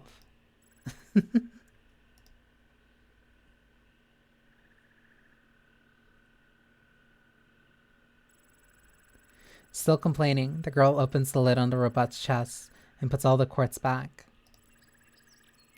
They keep walking in silence for a few minutes. Hey, why did you save me? I believe that if I was sold, the probability of finding someone willing to help me would be significantly reduced. What is the probability? 4%. No decimal point? No. What's so funny? Oh, nothing. I was thinking that you were meant to meet me. If the probability that I would have helped you was 0, would you save me anyway? No. My mission prevents me from wasting quartz on insignificant matters. I just knew it. Now, are you ready to help me? If I said no, what will you do? I guess you're gonna force me to do that with your magic. No, I wouldn't. Your sleep Your sleep talk during your brief coma revealed to me your twisted values. Listen. If I did it, you wouldn't be afraid of dying at all. You just don't want to die a meaningless death. Eavesdropping on my sleep talk. You metal scrap. Tell me about that Victor you've been nagging about.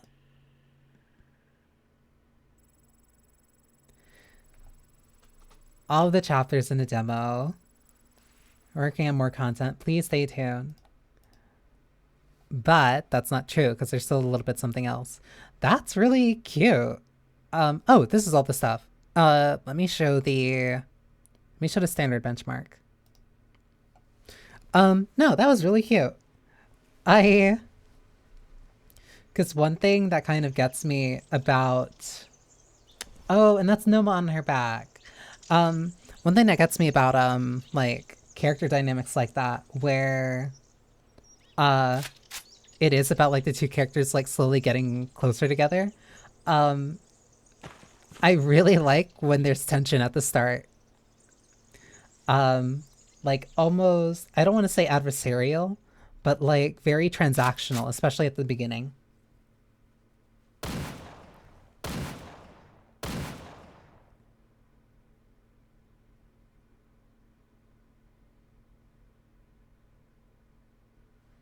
Yeah, that was the benchmark that I had. That was the only thing that I had saw before playing this on stream because I want to make sure that this work. Also, these are very low specs.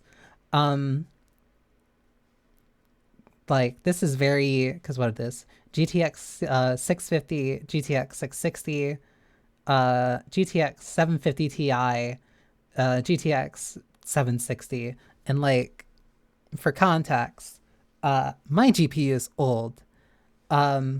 Not like super old, but it's a 2080. So like, no, my computer can run this on standard and probably even experimental perfectly fine. I probably will see like what the experimental stuff is because I'm really wondering like what the special effects are. But no, that's a really cute dynamic. For like the characters to be very, I don't want to say adversarial, but they kind of take a bit to warm up to one another.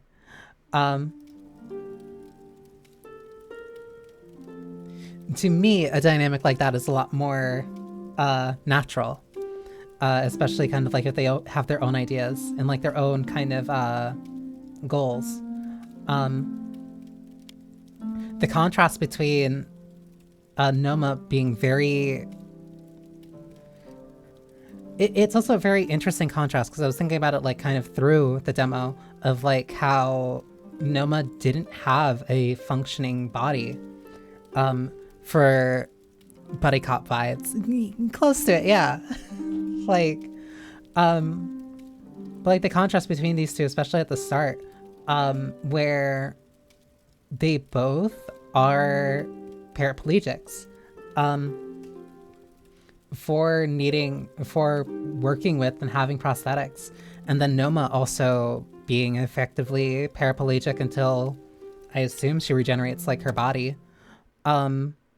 Like no, that's a very interesting way of like having the two characters kind of have like a thematic similarity between the two. And you also have them at two separate ends of like a revenge story or like a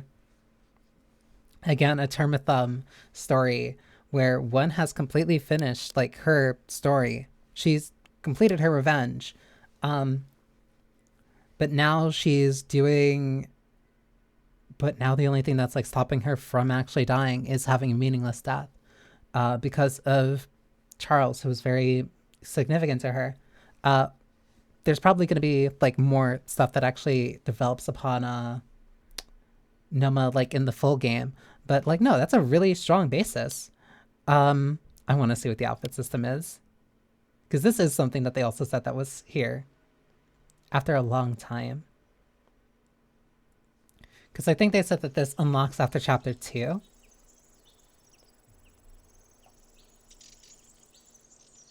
Now that I've learned about your past, it's time to use a little energy and show you who I am.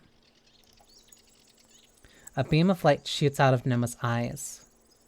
Astonished, Four watches a sea of green particles come out of the beam, which gradually form a female body in the air. Cute. That's a tail.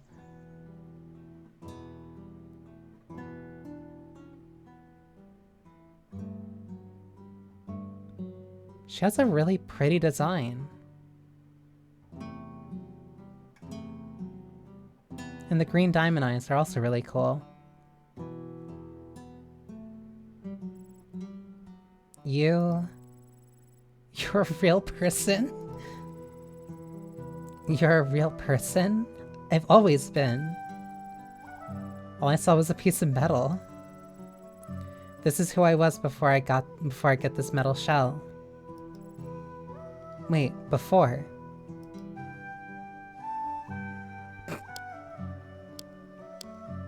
A tail? Four tries to touch the body formed by light, especially the bouncy-looking tail, only to find that her hand goes right through it. Aw. What the hell? It's a projection again. It's my data cable. It connects to my spine and allows me to interact directly with various terminals. Sure, if that's the justification you want to use. Still, it's a cute tail. Human language, please. I can copy files from computers. What is a computer? Good question. Well, never mind. You wouldn't understand. The way you're dressed. But the way you're dressed, aren't you ashamed of it? All she's doing is like showing her arms. Like, it's not that crazy. Huh? Why? Even in my world, everyone in my world is dressed like this. What are you, a prude? So scantily clad? What are you talking about? I'm properly dressed. I can certainly walk on streets like this. She's also blushing. That's really cute. And you are no less scantily clad than I am. I see no problem in my worn out vest. Sure, you're exposing a lot of tummy though. Why do you think there's nothing wrong? Why do you think there's anything wrong with my dress that covers everything that should be covered? Come on. Okay, so what about the handcuff and a collar? Why do you have a handcuff and a collar? Are you a prisoner? Huh? You mean the two metal rings? They are not... No, that one around your neck and the one on your right wrist. Aren't they shackles? No, they are... how should I put it? Fashion accessories. The collar makes sense. But the handcuff is a bracelet? Accessories? You mean that popular style in fashion magazines? Yeah, that's it. Just take it that way. They're just some accessories. If they're really what you say they are, there would be chains, right? True. Why do you sound like a prisoner at Why do you sound the prisoner at large trying to defend yourself? Give me a break. It feels like I'm begging for mercy for the prison guards again.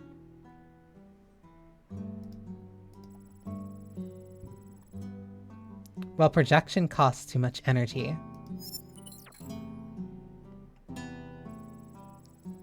I'm giving you something. Put it on. Huh? A small transparent disc is ejected from one side of the robot's head. It's glowing green. Be careful. Don't squeeze it too tight. Put it on your eye. What is it? It will make me blind. It won't make me blind, will it? Don't worry. It's made from clear rubber. It only breaks down, not shatter. Ford puts it on her eye with caution. Noma appears in her eye again.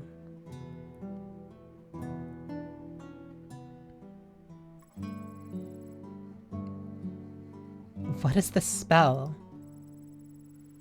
It's called a contact lens in my world. Interesting. It's powered by bioelectricity and displays images. Now, I don't need to use projection to let you see me, and it allows me to see what you see. Words are floating around. Amazing. That's a nice way of making it diegetic. That's not the point. Thank you for lurking, Moro. That's so cute. Try the other features. Video recorder, camera, and waving your hand to bring up the menu. Button floating in the air? What's the fuss? Don't you have something like this in your world? Ford doesn't seem to hear Noma. She is trying out the buttons with great interest. She is amazed by the interfaces floating in the air. This is...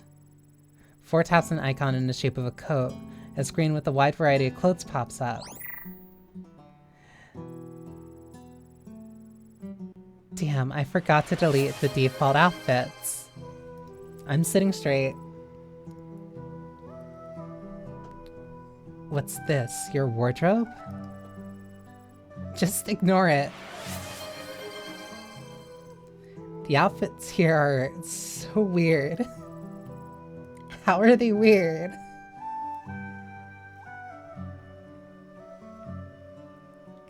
That's really cute. I can change your outfit? Give me a break. Select an outfit and click on change.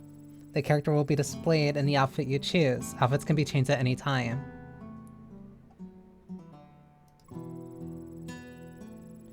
That's so quick. I thought you'd take off your old outfit first. What were you expecting? What did you mean by that? It's just an AR instant messaging app. What were you thinking? I am not shrimping. I'm perfectly fine. Huh, so it's not true. Of course not. Oh, these are like little things that you can modulate. Interesting. So I can either give her the gun, I can give her the knife or not. That one says coming soon. Oh, you can change the color of these. That's actually really neat and like slight characterization. Oh, this changes the tail. Like, this one has the spikes that go up here. It's also a little bit higher and it has like a thinner tip.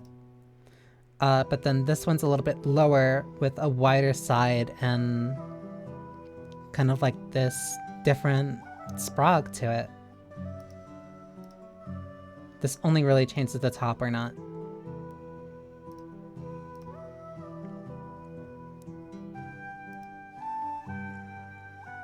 And I guess there's dialogue if you... I guess there's dialogue if you have them in different ways. No, that's cute. That's really cool. I guess that also means that you'll probably get more outfits as the story just kind of goes on. And their way of justifying it is just by having it be AR.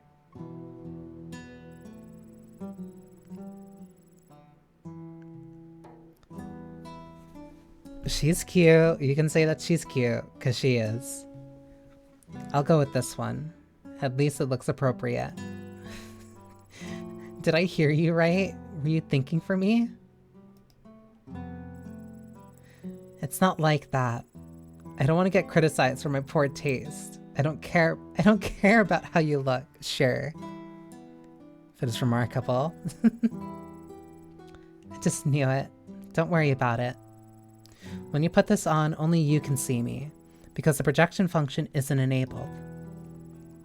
The only thing you can decide is what I look like to you. I'll choose whatever I look like during projection. It's none of your business. Oh, really? Guess I'll pick the weirdest ones for you. Don't you dare. It's done. Whatever. Well, just a quick reminder for you. You're the only one who can see me, so don't talk to me when someone else is around. That would make you look stupid. You know, like a weirdo talking to the air. Fine, got it. Why didn't you give it to me earlier? It's so much fun. Because it's the only pair I had. I don't want you to sell it. Why would I do that? Am I so untrustworthy to you? Girl, you literally just tried to sell her. You literally just tried to sell her.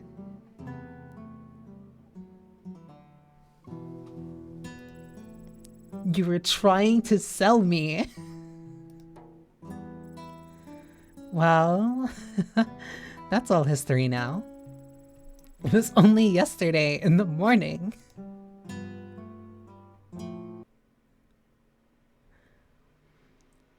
Okay, and then that's the end of the character thing. No, that's super cute. No, that's damn. No, that was super cute. If I were to give like full final thoughts, wait, hang on, because it also had CG.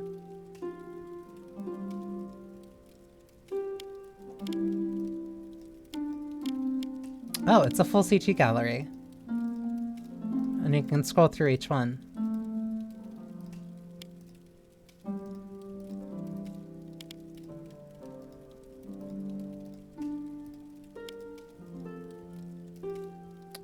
Oh, these are like special promo stuff. That's the loading screen.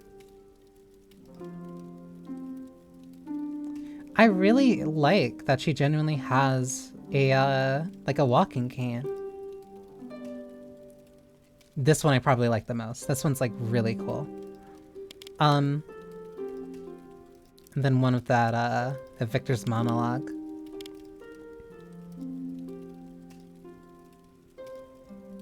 Like, I really like this a lot. Also, you see like the little thing for Noma. Gallery. Exposure does not eliminate the darkness. Overexposure, however, will make colors disappear. Interesting.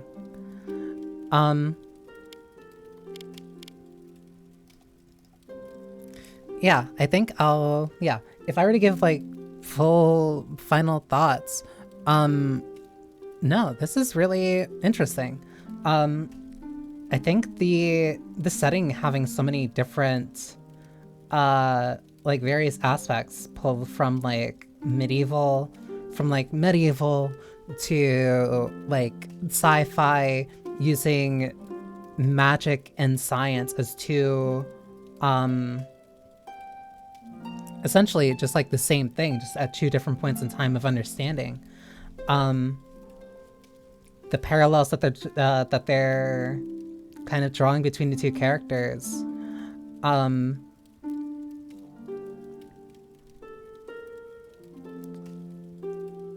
imagine that the direct choices that you'd be able to make will come later. And I'd be very interested to see how those pan out. No, this is genuinely really cool. I like this. It's such a like, no, I don't really have like anything to add. It's genuinely like really fascinating. What I was going to say, the way that it's clashing with like the magic and kind of medieval but also kind of steampunk type of visual aesthetic and style, and how they use that as a contrast between using the mix of like 2D and 3D images. I think that's really cool. It's a neat thematic tie, both between like the settings and the game's own visuals. Even here, like 2D on the left here, and like 3D images here. Say the game has potential. It's really cool. I like it. Like, no, I'm really I'm really interested. I like the idea, because now that explains this, because that means that these are quartz. Which means that those rifles that the soldiers were using at the start also use quartz as well. No, it's super fascinating. I like this. I like this a lot. Nose, like it might need like a few adjustments, at least when it comes to like certain spelling errors or like certain things. But I believe this is translated work. I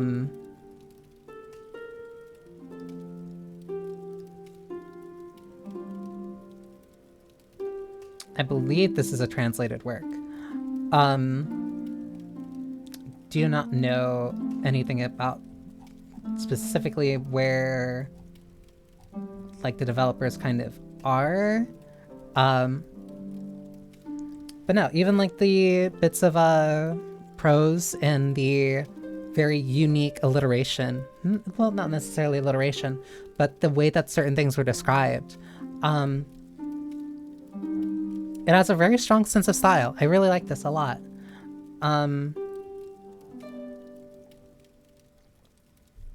So yeah, thank you again to the World Well Blood of Caro. If you want to try out the demo, I pinned it in the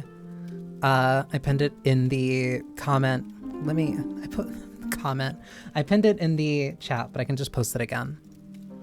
No, this is really neat.